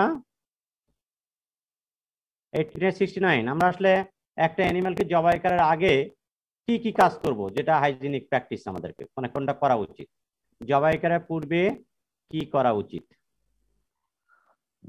স্যার জবাই করার পূর্বে ভালোভাবে পর্যবেক্ষণ করে আর ওরকম ভালোভাবে না আমার ঘটনা হচ্ছে যে কি কি করা উচিত এই যে আমি আবার বলছি না আমরা ওই ভালোভাবে বলতে ভালোভাবে কার ভালোভাবে তুমি চোখ দিয়ে শুধু দেখলে হবে মানে কি বলতে হবে কষাইকে বলতে হবে কি কি প্র্যাকটিস গুলো ফলো করতে হবে কি কি প্র্যাকটিস গুলো ফলো করতে হবে কয়েকটা কমন প্র্যাকটিসের নাম বলো বা একটু কাজ বলো যে কি করবে সে কৃষক আর বুঝতে পারছি বুঝতে পারি নাই বুঝতে পারছি না স্যার তাহলে কি হবে তাহলে আর কে বলতে পারবা সাদিয়া বলতে পারবা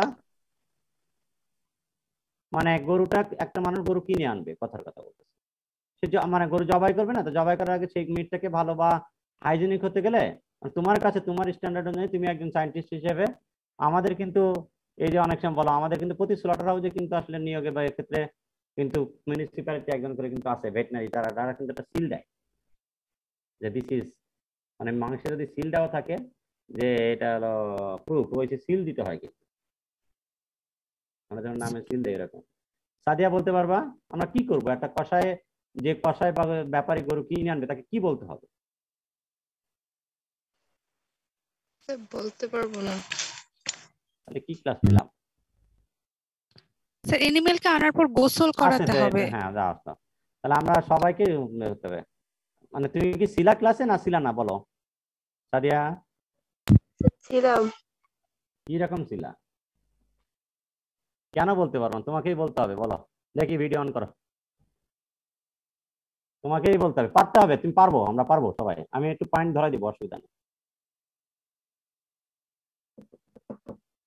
হ্যাঁ আমরা প্রথমে তাহলে গরু বাংলাদেশে আমরা প্র্যাকটিস তুমি আগে চিন্তা করো যে তুমি কি মানে কিনে গরু কিনে আনে কারা জবাই করার সময় কোনো একটা হাটের থেকে গরু কিনে আনে না তাই তো গরু হাটের থেকে কিনে আনে তাহলে কিনে আনলে স্যার অ্যান্টিমর্টেম ইন্সপেকশন করতে হবে হ্যাঁ কোনো ডিজিজ আছে কিনা এখন তোমার সুযোগ নষ্ট হয়ে গেছে অনেক আগে বলেছি আমি একটু বলি শেয়ার করি হ্যাঁ ওকে কেন পারবে না বলতে শিখতেছে তার মানে ওর কিন্তু কনফিডেন্স আসতে হবে জব কাজের জন্য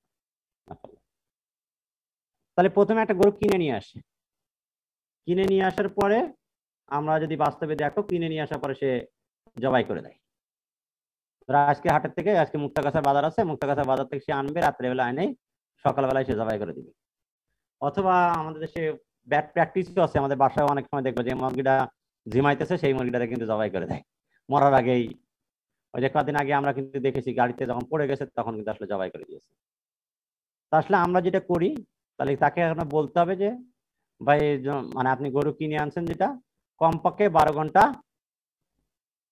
দেখে তাহলে আমরা কিন্তু ওই যে বলেছিলাম কমপক্ষে 12 ঘন্টা আপনাকে অবজারভেশন করার পরে তারপর জবাই করতে হবে সুতরাং আপনি সকালবেলা ভোরবেলা যে নিয়ে স্লটার হাউসে নিয়ে যায়, বাংলাদেশ ঢাকা কাপ্তান বাজার যে স্লটার হাউস আছে সবচেয়ে বড়, দেখবা যে সারা রাত গাড়িতে করে গরু মহিষ যাচ্ছে আর ওই জায়গায় যাচ্ছে আর জবাই হইতেছে।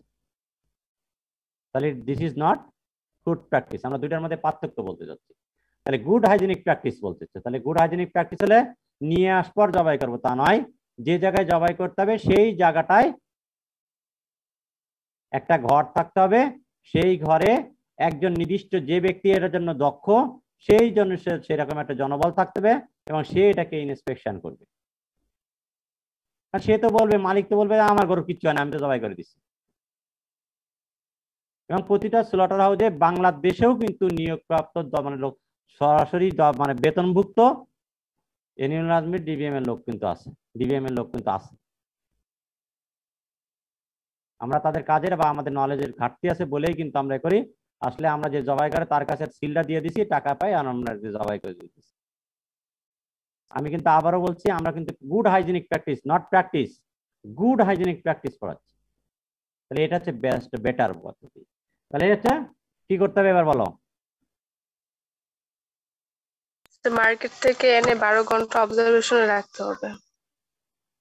তাহলে এখন আমরা দুই পক্ষ যেতে হবে, যে গরু জবাই করবে বা যে কসাই গরু কিনছে তাকে বলতে হবে, মানে বা তাকে বাধ্য করতে হবে। আর মানে স্লটার হাউস বা সরকারকে কি করতে হবে, ফ্যাসিলিটিস প্রোভাইড করতে হবে। সে গরুটা এনে রাখবে কোথায়? এখন কিন্তু ওই জায়গা নাই বলেই কিন্তু তার রাস্তা, তাহলে তো 100 গরু জবাই হবে ওই কাপ্তান বাজারে, তাহলে তো রাস্তা ভর ভরে যাবে। সেই জন্য তো সাথে সাথে নিয়ে আসার সাথে সাথে জবাই করে নিয়ে ওই মাংস করে নিয়ে চলে যেতে হয়।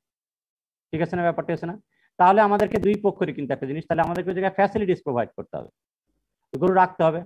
গরু রেখে ওই জায়গায় তাহলে কে ওই লোকই যে ইন্সপেকশন করবে যে না অসুস্থ কিনা, এফএমডি হয়েছে কিনা, বা পেটে ইয়ে হয়েছে কিনা, অথবা জড়ছে কিনা, মানে তাহলে তো আসলে হবে না। তারপরে ওই জায়গায় একজন স্কিল্ড ভেটেরিনারিয়ান বলো বা মানে স্কিল পার্সোনাল যে আর নলেজটুকু আছে ইন্সপেকশন করার, সে ইন্সপেকশন করবে।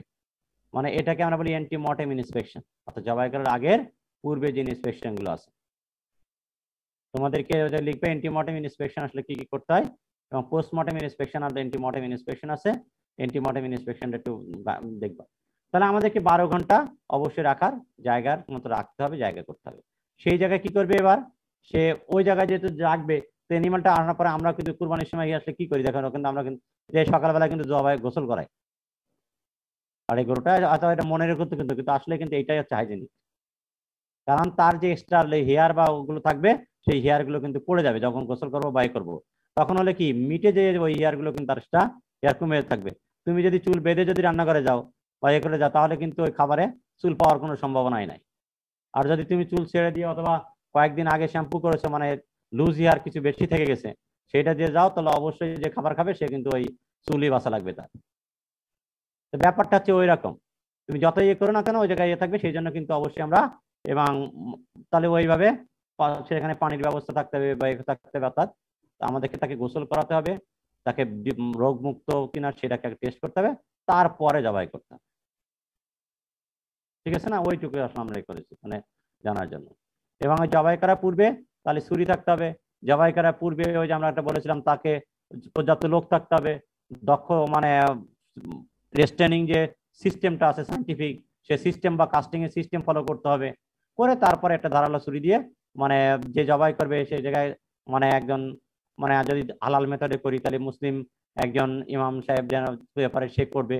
এবং একটা জবাই করার পরের থেকে ছুরিটা আর একবার ধর একটা বালতির মধ্যে গরম পানি থাকবে, সেই বালতির মধ্যে জাস্ট ডুবাই নিয়ে আবার করবে, মানে এক টানা করবেন। ওই জায়গায় এটা কিন্তু কিচ্ছু কঠিন কোনো কিছু জিনিসই নয়। একটা বালতিতে কিন্তু আগে তার গরম পানি করে রেখে দিলেই কিন্তু আসলে হয়ে যাবে। আমার আর যদি ট্যাপ থাকে সেটা তো অনেক ভালো জিনিস সাইন্টিফিক এর জায়গায়, কিন্তু যেহেতু কৃষকের কিছুই না থাকে ওই জায়গায় কিন্তু একটা জায়গায় পানির মধ্যে গরম পানি থেকে যেটা রাখেই দেয়, দেখবা যে হাঁড়িতে কিন্তু রাখেই দেয়। এরকম ভাবে করতে হবে। এই ছিল মোটামুটি একটি জিনিস। আমরা কিছুটা প্র্যাকটিস, এবং আরেকটু আমার কথা হচ্ছে যে তোমাদের কিন্তু মানে জানার আগ্রহটুকু বাড়াতে হবে। খুঁজবা দেখবা যে অনেক পয়েন্ট পাবে। এই যে এই পড়তে গেলে তোমাদের 1 বছরের কোর্স একটা হয়ে যাবে, কিন্তু ঘটনা হচ্ছে জানতে হবে এই তোমার জানার জন্যই, শুধু পাস করার জন্য নয়, তোমার জানার জন্যই আসলে জানতে হবে। হ্যাঁ, থ্যাংক ইউ। হ্যাঁ, আমরা এখন স্যার বলো। স্যার এনিমেলের পাস্ট হিস্ট্রি যদি আমাদের জানা থাকে তাহলেও কি 12 ঘন্টা ইন্সপেকশনে রাখা জরুরি? মানে তুমি কি বলছো, মানে তার আগের হিস্ট্রি জানা মানে যে সে সুস্থ? জি স্যার। তুমি যদি জানাই থাকো তাহলে তো তুমি তো এটা ইন্সপেকশন করেছোই। 12 ঘন্টা কি জন্য? 12 ঘন্টা আগে মানে তার ডিজিটাল স্প্রে মানে তোমার জানা আছে কিনা। ধরো কুরবানি গরু 3 দিন আগে কিনে আনছো, 5 দিন কিনে আনছো, তুমি তো জানোই অসুস্থ হয় নাই, মানে এফএমডি দেখা যায় নাই, লালা পড়তেছে না, সে হলো মানে পাতলা পায়খানা করতেছে না, তার মানে মানে তার ডায়রিয়া হয় না বা এগুলো তো তুমি জানোই। আসলে ইন্সপেকশন করতে হবে। ক্লিয়ার আছে? যেহেতু সুলাটার হাউস বলতে ওই জায়গায় মধ্যে 12 ঘন্টা আগে আনে রাখতে হবে, মানে তাকে সুযোগ দিতে হবে। মানে আমরা এখন যেটা করি তার ফিজিক্যাল অ্যাপিয়ারেন্স, যারা 12 ঘন্টার মধ্যে সে রুমিনেশন করছে কিনা, একবারে জাবর কাটলো কিনা, সে খাদ্য গ্রহণ করলো কিনা। যেমন তুমি আনেকবার যদি করে তাহলে তো কত ঠান্ডার কারণে যদি ঘামতে থাকতে পারে, গাড়ি থেকে নামাইছো 1 ঘন্টার মধ্যে সে তো চুপচাপ থাকতে পারে, তখন তুমি যদি তার বলো অসুস্থ, তাহলে তো একটা গরু তো তাহলে জবাই হবে না, তাহলে সেই অফিসার তো চাকরিও থাকবে না। আসলে তাকে সেই সুযোগও দিতে হবে, এটা হচ্ছে আসল কথা, ইন্সপেকশন করতে হবে। হ্যাঁ আমরা মোটামুটি চেষ্টা করলাম আর কি একটু। তাসলিম আচ্ছা,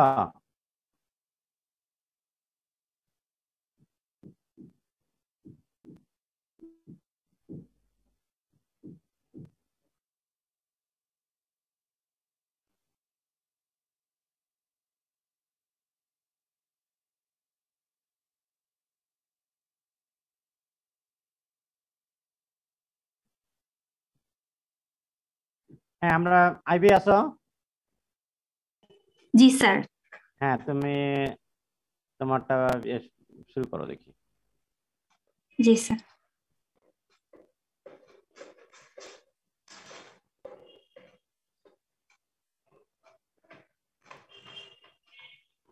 তোমরা নিজেরা কিন্তু ওকে মানে আমরা আজকে শেষ করব, তোমাদের নিজেদের কিন্তু বন্ধু বান্ধবরাই তোমাকে প্রশ্ন না আসলে সাজেশন করে আমরা এটাকে একটু কমপ্লিট করে ফেলতাম। তোমরা কিন্তু আসলে দেখো না কোনো কিছু, মানে নিজের মন থেকে কিন্তু জানার চেষ্টা করতেছো না। স্যার শুরু করব? হ্যাঁ দেখা যাচ্ছে। Assalamu alaikum everyone. I am Marzia binte Kamrul Ivy. Now I'd like to start the presentation on the topic disposal of dead animals.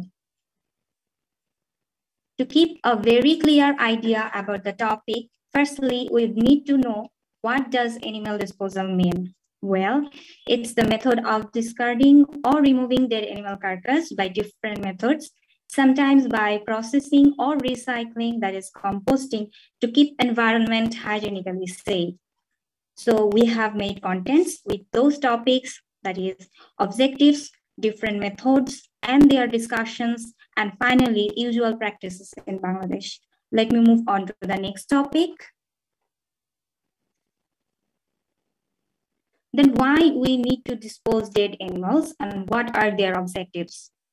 Yes, here it is, their objectives, because they are aesthetically essential as they remove all the dirt from the environment, environmentally and hygienically safe, then prevent parasitic and microbial disease transmission, then to preserve public health as it is a public health concern, and finally to reduce offensive odor as it doesn't create any disturbance in our nasal sensation. Let me go on to the next slide.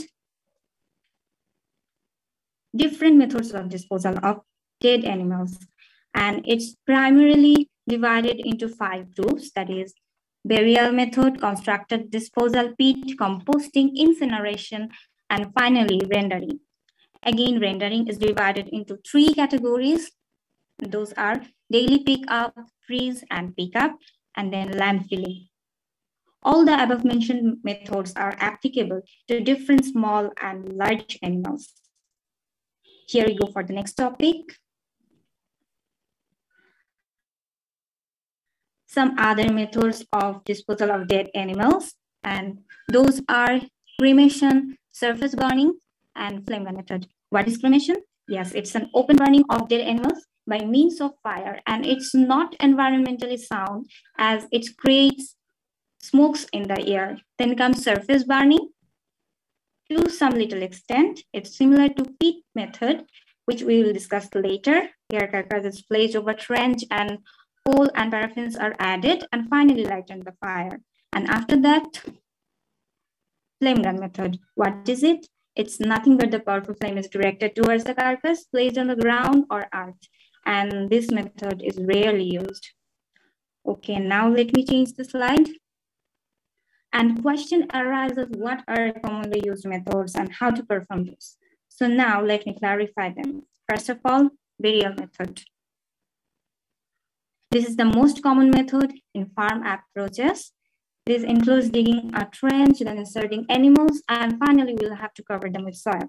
This is the safest in case of diseased animal like anthrax, black waters, and others caused by spore-forming bacteria.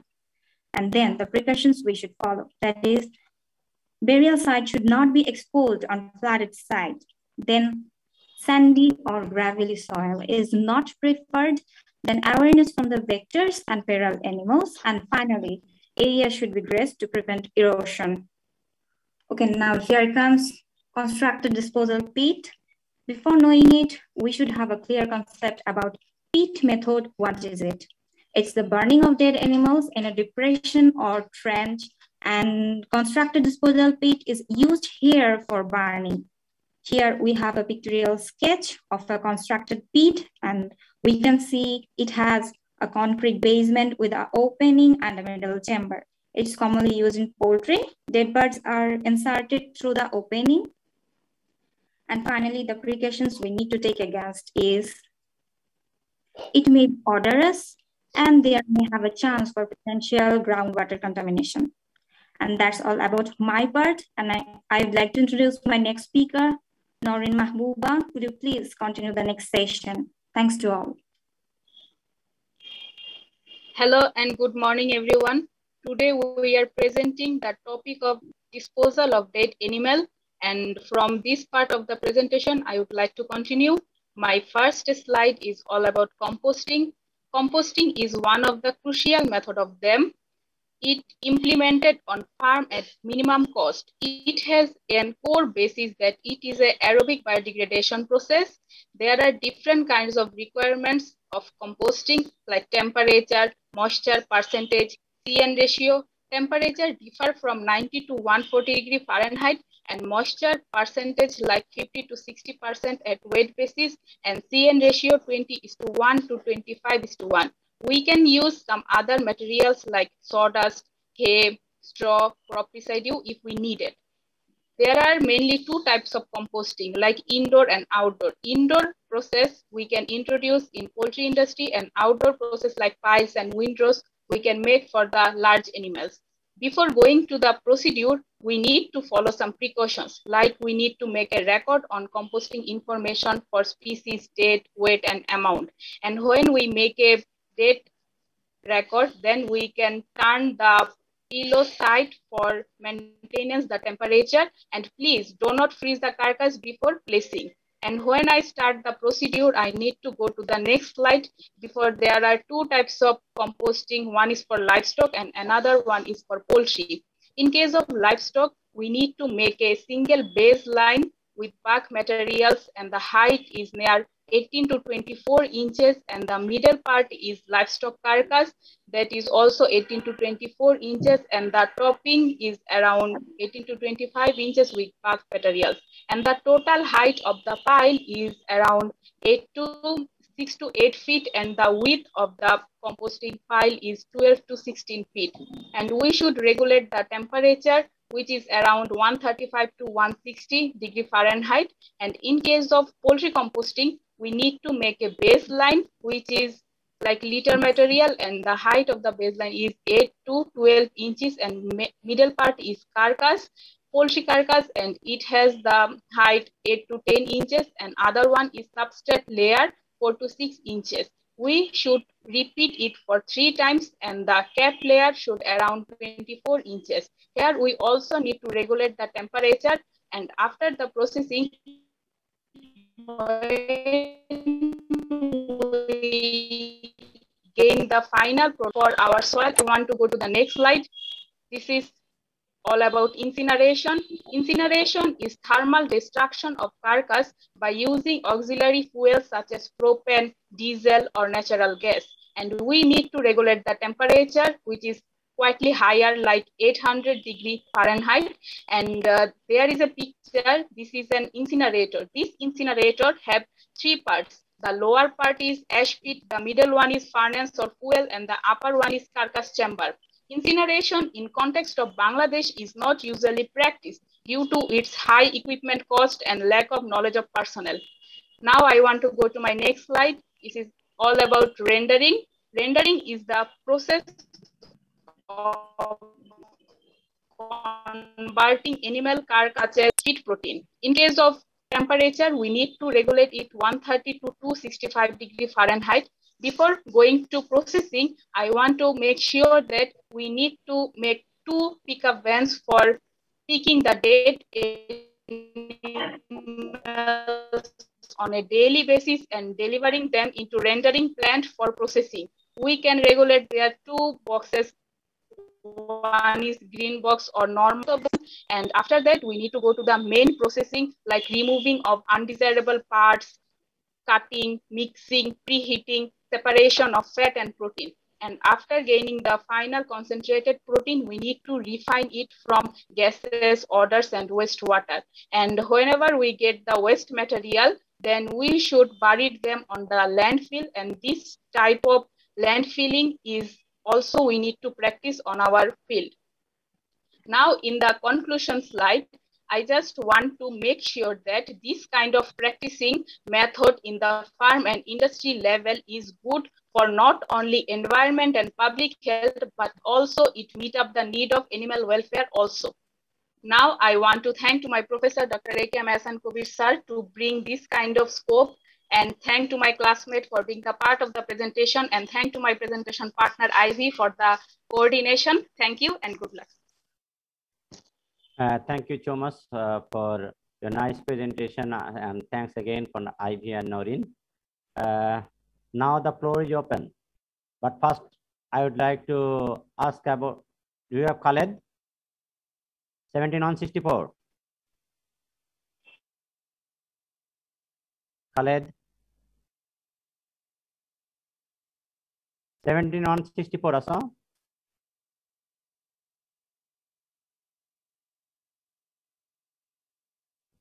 Khaled আছো? আমি রিপ্রেজেন্টেটিভদেরকে আসলে দৃষ্টি আকর্ষণ করি, এরকম ভাবে 70 জন করে তোমাদের কিন্তু দায়িত্ব হচ্ছে এটাই, ক্লাস রিপ্রেজেন্টেটিভের দায়িত্ব কিন্তু আসলে অনেক বেশি।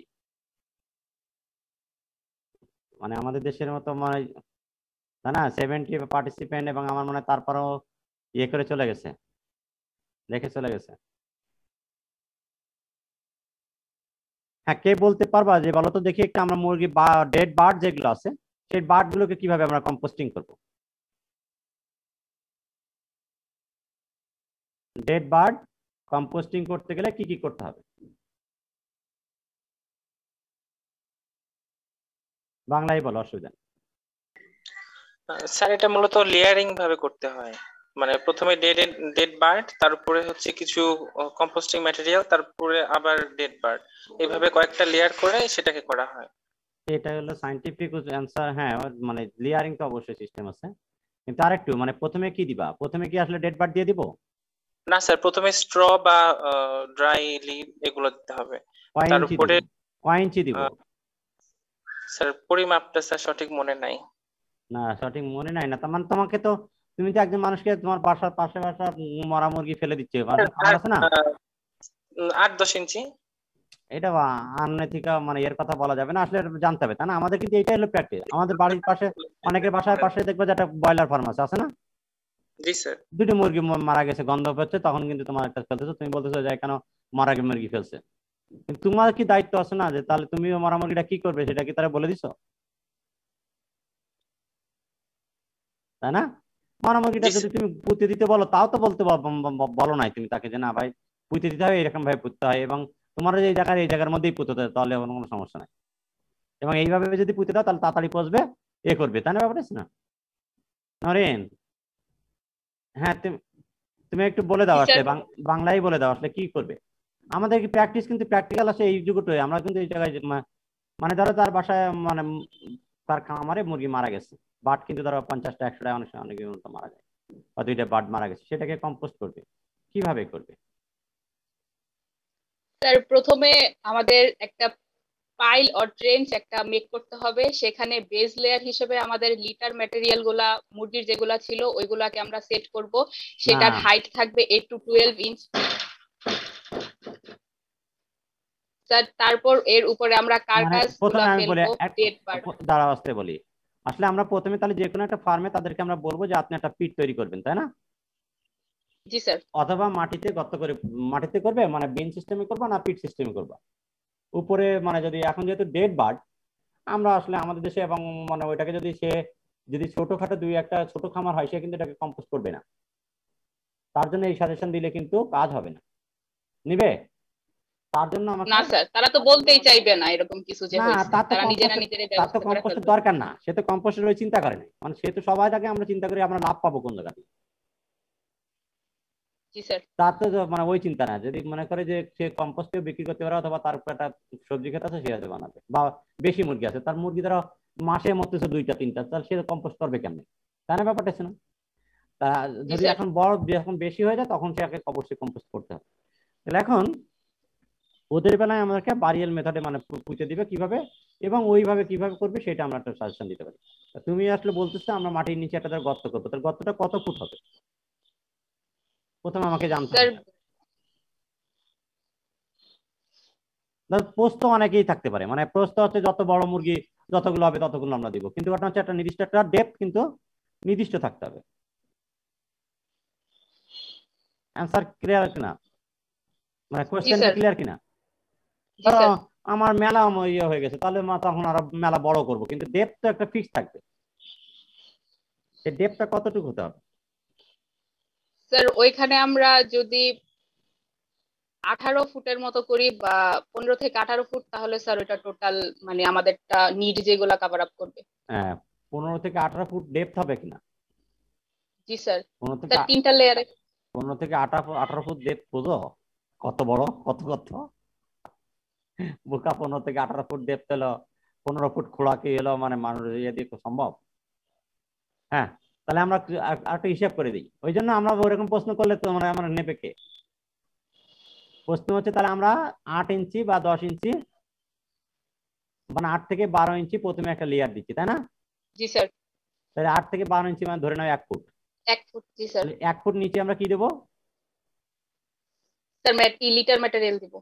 লিটার ম্যাটেরিয়াল দেবো, মানে হচ্ছে যে কি আমরা যেটা বলতে চাচ্ছি, ধরো যদি ব্রয়লার ফার্ম বা ইয়ে ফার্ম থাকে বা ইয়ে থাকে, তার যা জিনিস আছে সেইটা আমরা আসলে দিব। মানে ঘটনা হচ্ছে যেটা আমার অনেক তুষ থাকে, মানে যার লিটারের সাথে মিশানো বা ইয়ে থাকবে সেই জিনিসটা থাকে না, কারণ তারা যদি আমরা কিনে আনতে বলি তাহলে কি সে আনবে? তাহলে আপনার ফার্মে যা আছে মানে যেটা ফেলে দিয়েছেন এদিক ওদিক সেটাও হয়ে গেল, সে ওইটা নিচে দিবে। তারপরে কি করবে? তারপরে কার্কাস।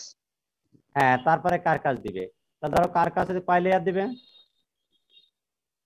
স্যার কার্কাসও আমরা 1 ফুট ধরতে পারি।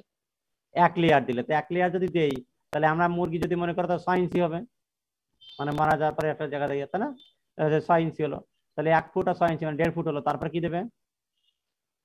তারপরে স্যার একটু সাবস্ট্রেট লেয়ার। হ্যাঁ স্যার ওইখানে স্যার ফাঁকা জায়গা থাকবে কিছুটা। ফাঁকা কি করে রাখবা? স্যার ফাঁকা তো রাখা যাবে না স্যার, ওইখানে আমরা স্ট্র দিয়ে দিব। সেটা বলতাম মানে ওইটা মানে ফাঁকা বলতে কি না, আসলে ঘটনা আছে যে বা কলা গাছ বা এও মানে কোনো একটা জায়গায় একটা ইয়ে দিতে হবে, মানে ঘটনা হচ্ছে ইয়ার পাস করার মতো দিতে হবে, নাহলে করবে। আর নিচে ওইটা দিছি মানে হিট করার মতো তৈরি হওয়ার জন্য। প্রিন্সিপালটা বুঝতে হবে, প্রিন্সিপালটা বুঝলে কিন্তু আসলে পারা যাবে। তাহলে নিচে দিছি কিন্তু আমরা হিট করতে হবে, কারণ হিট হচ্ছে 130 ডিগ্রি ফারেনহাইট বা এতে কিন্তু হিট তৈরি করতে হবে, মানে চাপ করে উঠতে হবে। সেই জন্য কিন্তু আমরা তুষ বা ইয়ে দিছি। তারপরে ওইটাকে দিছি, দেওয়ার পরে এবার একটা বাতাস করার জন্য আমরা স্ট্রব আর একটা কিছু দিব, দিয়ে যদি মনে হয় তাহলে আরেকটা লেয়ার করবো, আরেকটা লেয়ার করবো। এরকম যদি মনে হয় যে না আমরা 3টা লেয়ার বা 4টা লেয়ার করবো, তাহলে ধরো 4টা লেয়ার করলে 2 ফুট হলো, আর ওদিকে 1 ফিট 3 ফিট। হ্যাঁ তারপর আর কি আছে? তারপর কি দিবা? স্যার তারপর স্যার ম্যানিউর দিতে পারি। একদম উপরে কি দিবা? দিতে পারি না, তুমি কি দেখাইছো? স্যার একদম উপরে স্যার আমি ম্যানিউর দেখাইছি 24 ইঞ্চ। হ্যাঁ ম্যানিউর বলতে জায়গায় মানে ওর যে যদি পোল্ট্রি লিটার বা ইয়ে থাকে সেটা দিব অথবা গোবর দিব, তাই না? আমরা ওদের পাতা দিব, তাহলে 24 ইঞ্চ মানে হচ্ছে 2 ফুট, 2 ফুট, তাহলে 2 আর 2 4 আর 1 5 ফুট বা 6 ফুট। এবং যেহেতু গোবর দিচ্ছে, গোবরে যে মানে 2 ফুট, কিন্তু আমি কালকেও বলেছিলাম যে কমপক্ষে 1.5 থেকে 2 ফুট নিচে ইয়ে হতে হবে, নাহলে কিন্তু ওটা তুলে ফেলবে শিয়াল প্রিডেটররা। তাহলে ওই কিন্তু গোবরটা দিয়ে কিন্তু আমি এটাকে বলতেছি, এটাকে আমরা গোবর 2 ফুট না দিলেও মানে ইয়ে হবে, যতটুকু আসলেও আবার হিট তৈরি করার জন্য এবং গরমে থাকে। কয়টা লেয়ার দিয়েছে তারপর অনেকটা নির্ভর করে। এবং মধ্যে যদি মনে করো যে না আমি 3টা 4টা লেয়ার করবো, তাহলে মধ্যে একটা লেয়ারও আবার একটা হচ্ছে এই যে কার্বন বা গোবর দিতে হবে। ক্লিয়ার আছে? এরকম ভাবে করে দিয়ে লেয়ার বাই লেয়ার সাজায়, যদি দেখো যে না মাটি পানি এলো ইয়ে আছে 70% বা 60% ময়েশ্চার থাকে, সেরকম করে রেখে দিলে কতদিন রাখতে হবে?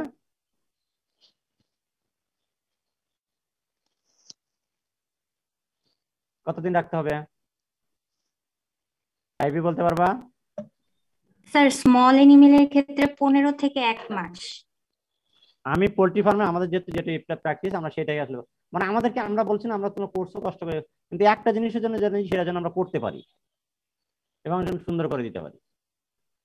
আমি কিন্তু গতকাল মানে আমার প্রথমে আমার কিন্তু একটা জায়গায় আমি তোমাদেরকে বলতে চেষ্টা করেছি যে যাই হোক থাকুক না কেন, গরুটা জবাই করার আগে ভাই আপনি আনিপার অন্তত তারপর 12 ঘন্টা রেস্ট দিন, তারপরে জবাই করেন। আমরা যদি ওই কষাই যে জবাই করে তারা যদি বলি যে ভাই একদিন আগে হাটের থেকে কিনে নেন, তো এইটুকু বলতে পারলে তো চলে। ওই জায়গায় একটা গরম পানি ছুরিটা দিয়ে করতে পারেন। আমাদেরকে আস্তে আস্তে ঢুকতে হবে। তো তোমরা যদি ওই রকম ভাবে আমরা যদি না বলি একটা ফার্মের, এবং যেটা বলতে হবে কনফিডেন্স নিয়ে বলতে হবে, করে দিতে হবে, তাহলেই কিন্তু তারা এটা প্র্যাকটিসে যাবে। তুমি নিজে আমরা আসলে অনেক কিন্তু বলছি তোমরা 70 জন আছো, হিসেব করে দেখো তো আসলে আমাদেরই ল্যাকিংস আছে কিনা, তোমাদের ল্যাকিংস আছে কিনা নলেজে, মানে আমরা ইয়ে করতে পারবো কিনা। তাহলে আমাদেরকে মানে যারাটা নলেজ ল্যাকিংস আছে এবং ল্যাকিংস এবং সেকেন্ড ইয়ার যা পড়ে আছে আমরা কনফিডেন্সলি কোনো কিছু তাকে করে দিতে পারবো কিনা। এবং আমরা যদি এই কাজগুলো করতে পারি অবশ্যই ফার্মার্স আমাদেরকে নিতেই হবে, মানে অথবা নাইলে আমরাই বেনিফিটেড হবো, মানে আমরা যদি ইয়ে করতে পারি। তো বলো কি বলতেছিল, বলো। স্যার পোল্ট্রি কম্পোস্টিং এ তো স্যার আমরা 6 মাস বা 9 মাস এতদিন ইউজ করি। হ্যাঁ, এটা আসলে ডিপেন্ডস করে, মানে 6 মাস 9 মাস ইয়ে না, ঘটনা হচ্ছে যে ডিপেন্ডস করে হচ্ছে যে তুমি কতগুলো লেয়ার দিচ্ছ, কতটুকু পোস্টে আসলে কত সময় লাগে। জি স্যার। এইটা যখন তাহলে যে পোল্ট্রি খামার করতেছে তুমি প্রথম দিন যায় যদি তারা মানে ইয়ে করে চাচ্ছে, তখন আমার তোমার চেয়ে কিন্তু তার নলেজ কিন্তু অনেক বেশি, কারণ ব্যবহারিক নলেজ কৃষক কিন্তু সবচেয়ে বড় সায়েন্টিস্ট, মনে রাখবা। তুমি আসলে যা বোঝাতে চেষ্টা করবে আসলে মানে আমরা তুমি পড়ে আসলে যা শিখছো তার চেয়ে কৃষক কিন্তু বড় সায়েন্টিস্ট। তোমাকে তার উপরে ট্রাম্পের পরে ওভার ট্রাম্প মারতে হবে, তাহলে না তোমার দান আসবে। ওভার ট্রাম্প মারতে গেলে অবশ্যই মানে তোমাকে এই নলেজ এবং স্কিল দুইটাকে একসাথে শেয়ার করতে হবে। কৃষক যে জায়গাটায় জানে না ঠিক ওই জায়গাটায় ওরে বাড়ি মারতে হবে, তাহলেই সে এ বুঝবে। তাহলে এখন আমরা 6 মাস 9 মাস আসলে ইয়ে যেটা হয়েছে এটা বুঝতে হবে, মানে করতে হয় যে তার ফার্মে কতটুকুই আছে, পোস্টে কতক্ষণ সময় লাগে। অ্যাবসলিউটলি যদি রাইস হয় এটা পোস্টে আসলে 9 মাস লাগে যায়। তুমি আসলে নিচে কেমন কোন জিনিস দিছো সেটার উপর নির্ভর করবে, মানে ডিকম্পোজিশন হইতে কোনটা কতটুকু লাগে, তা ডিকম্পোজিশন হবে। তুমি টার্নিং করলে বাই করলে এমন ভাবে ডিকম্পোজিশন হবে সেটা বলতে হবে। সেজন্য ফার্মের আমরা যদি মনে করি তাহলে আমরা এখন আমাদেরকে ব্যক্তিগতভাবে যে সাজেশনটা দিতে পারি, ভাই মুরগি আছে ঠিক আছে আপনার ভাই মুরগি মারা গেলে তাহলে আপনি এরকম একটা গর্ত করে, তো গর্ত কয় ফুট হলো? 5 ফুট মতো গর্ত কিন্তু হলো, তাই না? হিসাব নিচে আসলে যদি একটা মুরগি বা 10 অল্প টুকু মুরগি হয় তাহলে 8 ইঞ্চি 6 ইঞ্চি দিলেই চলে।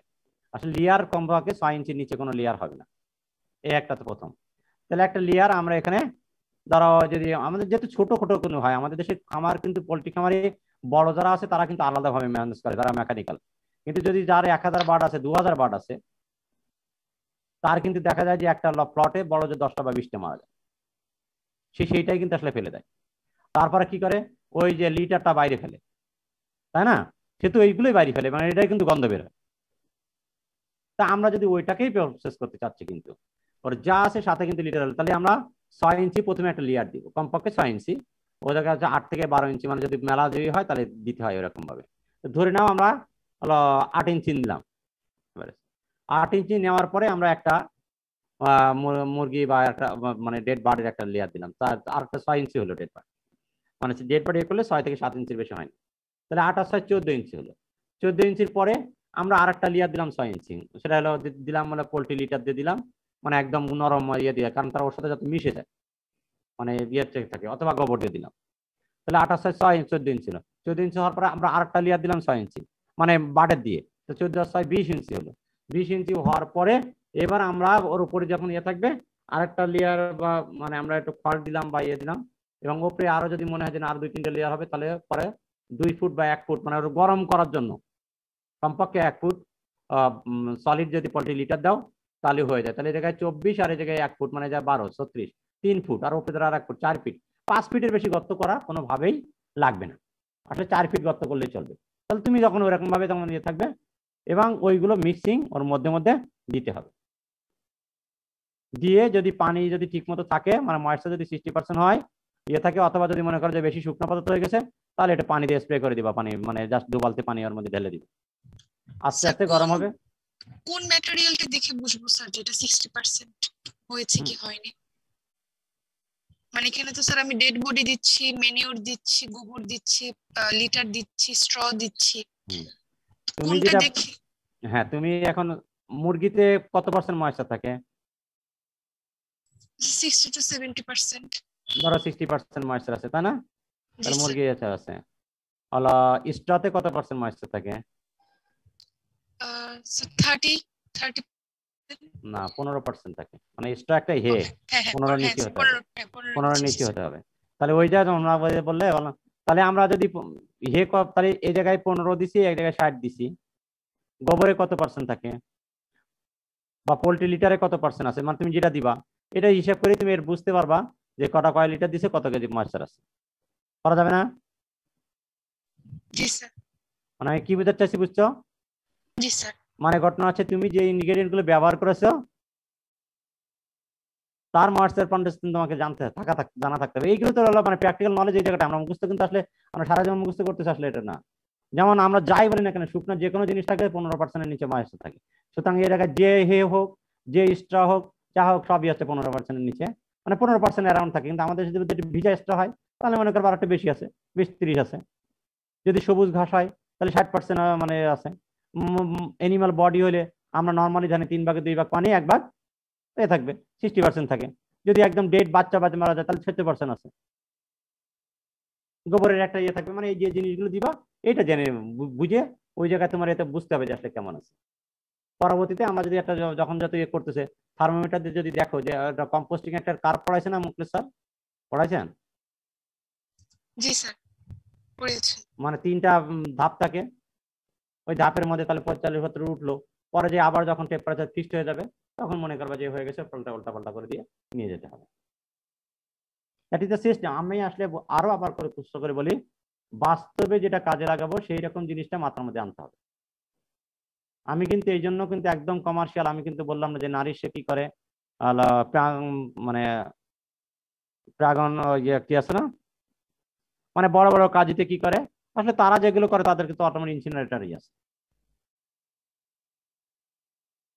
কিন্তু আমাদেরকে প্রথমে আমাদের যা আছে সমস্যাগুলো সমাধান করতে হবে। এনভায়রনমেন্টাল পলিউশন, তুমি যদি এটা বুদ্ধি দাও তা তোমারই আসলে গন্ধ খাওয়া লাগবে না, তোমারই এটা গন্ধ খাওয়া লাগবে না। ঠিক আছে? তাহলে আমরা মোটামুটি একটা যতটুকু কোর্সে ইয়ে নিলাম, আমি একটু চেষ্টা করেছি, ধারণা দেওয়ার চেষ্টা করেছি যে এটাকে আমাদেরকে ব্যবহার করা দরকার, ইউটিলাইজেশন করা দরকার। ইউটিলাইজেশন যদি করতে পারি তাহলে আমরা যেমন ইকোনমিক্যালি বেনিফিটেড হব, সাথে সাথে এনভায়রনমেন্টটাকেও সেভ করতে পারবো, এবং আমাদের যে নলেজ আছে সেই নলেজটাকেও আমরা কাজে লাগাতে পারবো বলে আমি মনে করি। এখন তোমাদের কোনো কিছু ইয়ে থাকলে আমাকে বলো। আমরা কোর্স সম্পর্কে খুব কি কঠিন হয়ে গেছে কোনো কিছু নাকি, বা কিছু শিখতে পারছো কিনা মনে হয়?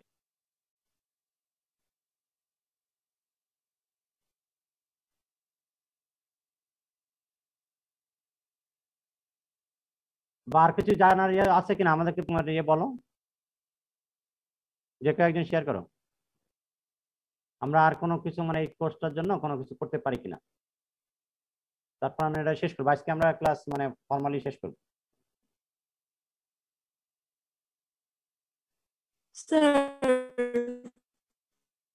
পারো না বলো।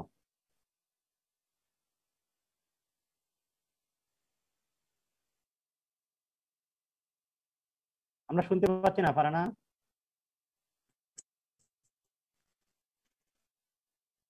স্যার পোল্ট্রি কম্পোস্টিং এর ক্ষেত্রে কম্পোস্টিং এ যেভাবে টার্নিং হয়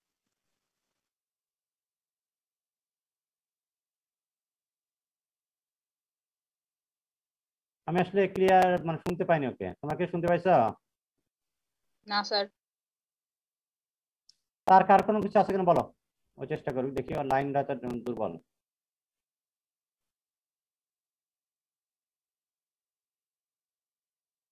তোমাদের কিছু বলার আছে? আর যদি বলার না থাকে আমি একটু বলি, হচ্ছে যে তোমাদের আমরা যেটা কোর্স তোমরা জানো এটা আসলে প্র্যাকটিক্যাল একটা ইয়ে থাকে। আমরা এখানে প্র্যাকটিক্যাল নোটবুক লিখবো, কিন্তু এখন যেহেতু সুযোগ কম, আমরা এই যে জিনিসগুলো আছে সেই জিনিসগুলো প্র্যাকটিক্যাল আনতে সবাই ইন্ডিভিজুয়াল। অফকোর্স একটা জিনিস মনে রাখবা,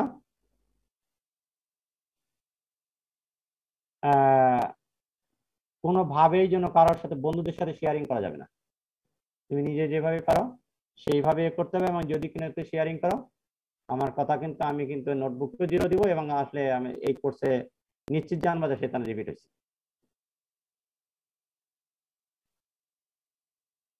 আর যদি ওইরকম কোনো ইয়ে না থাকে তাহলে অবশ্যই নিজের চেষ্টাটুকু আমি মানে তোমাদেরকে শ্রদ্ধা করব।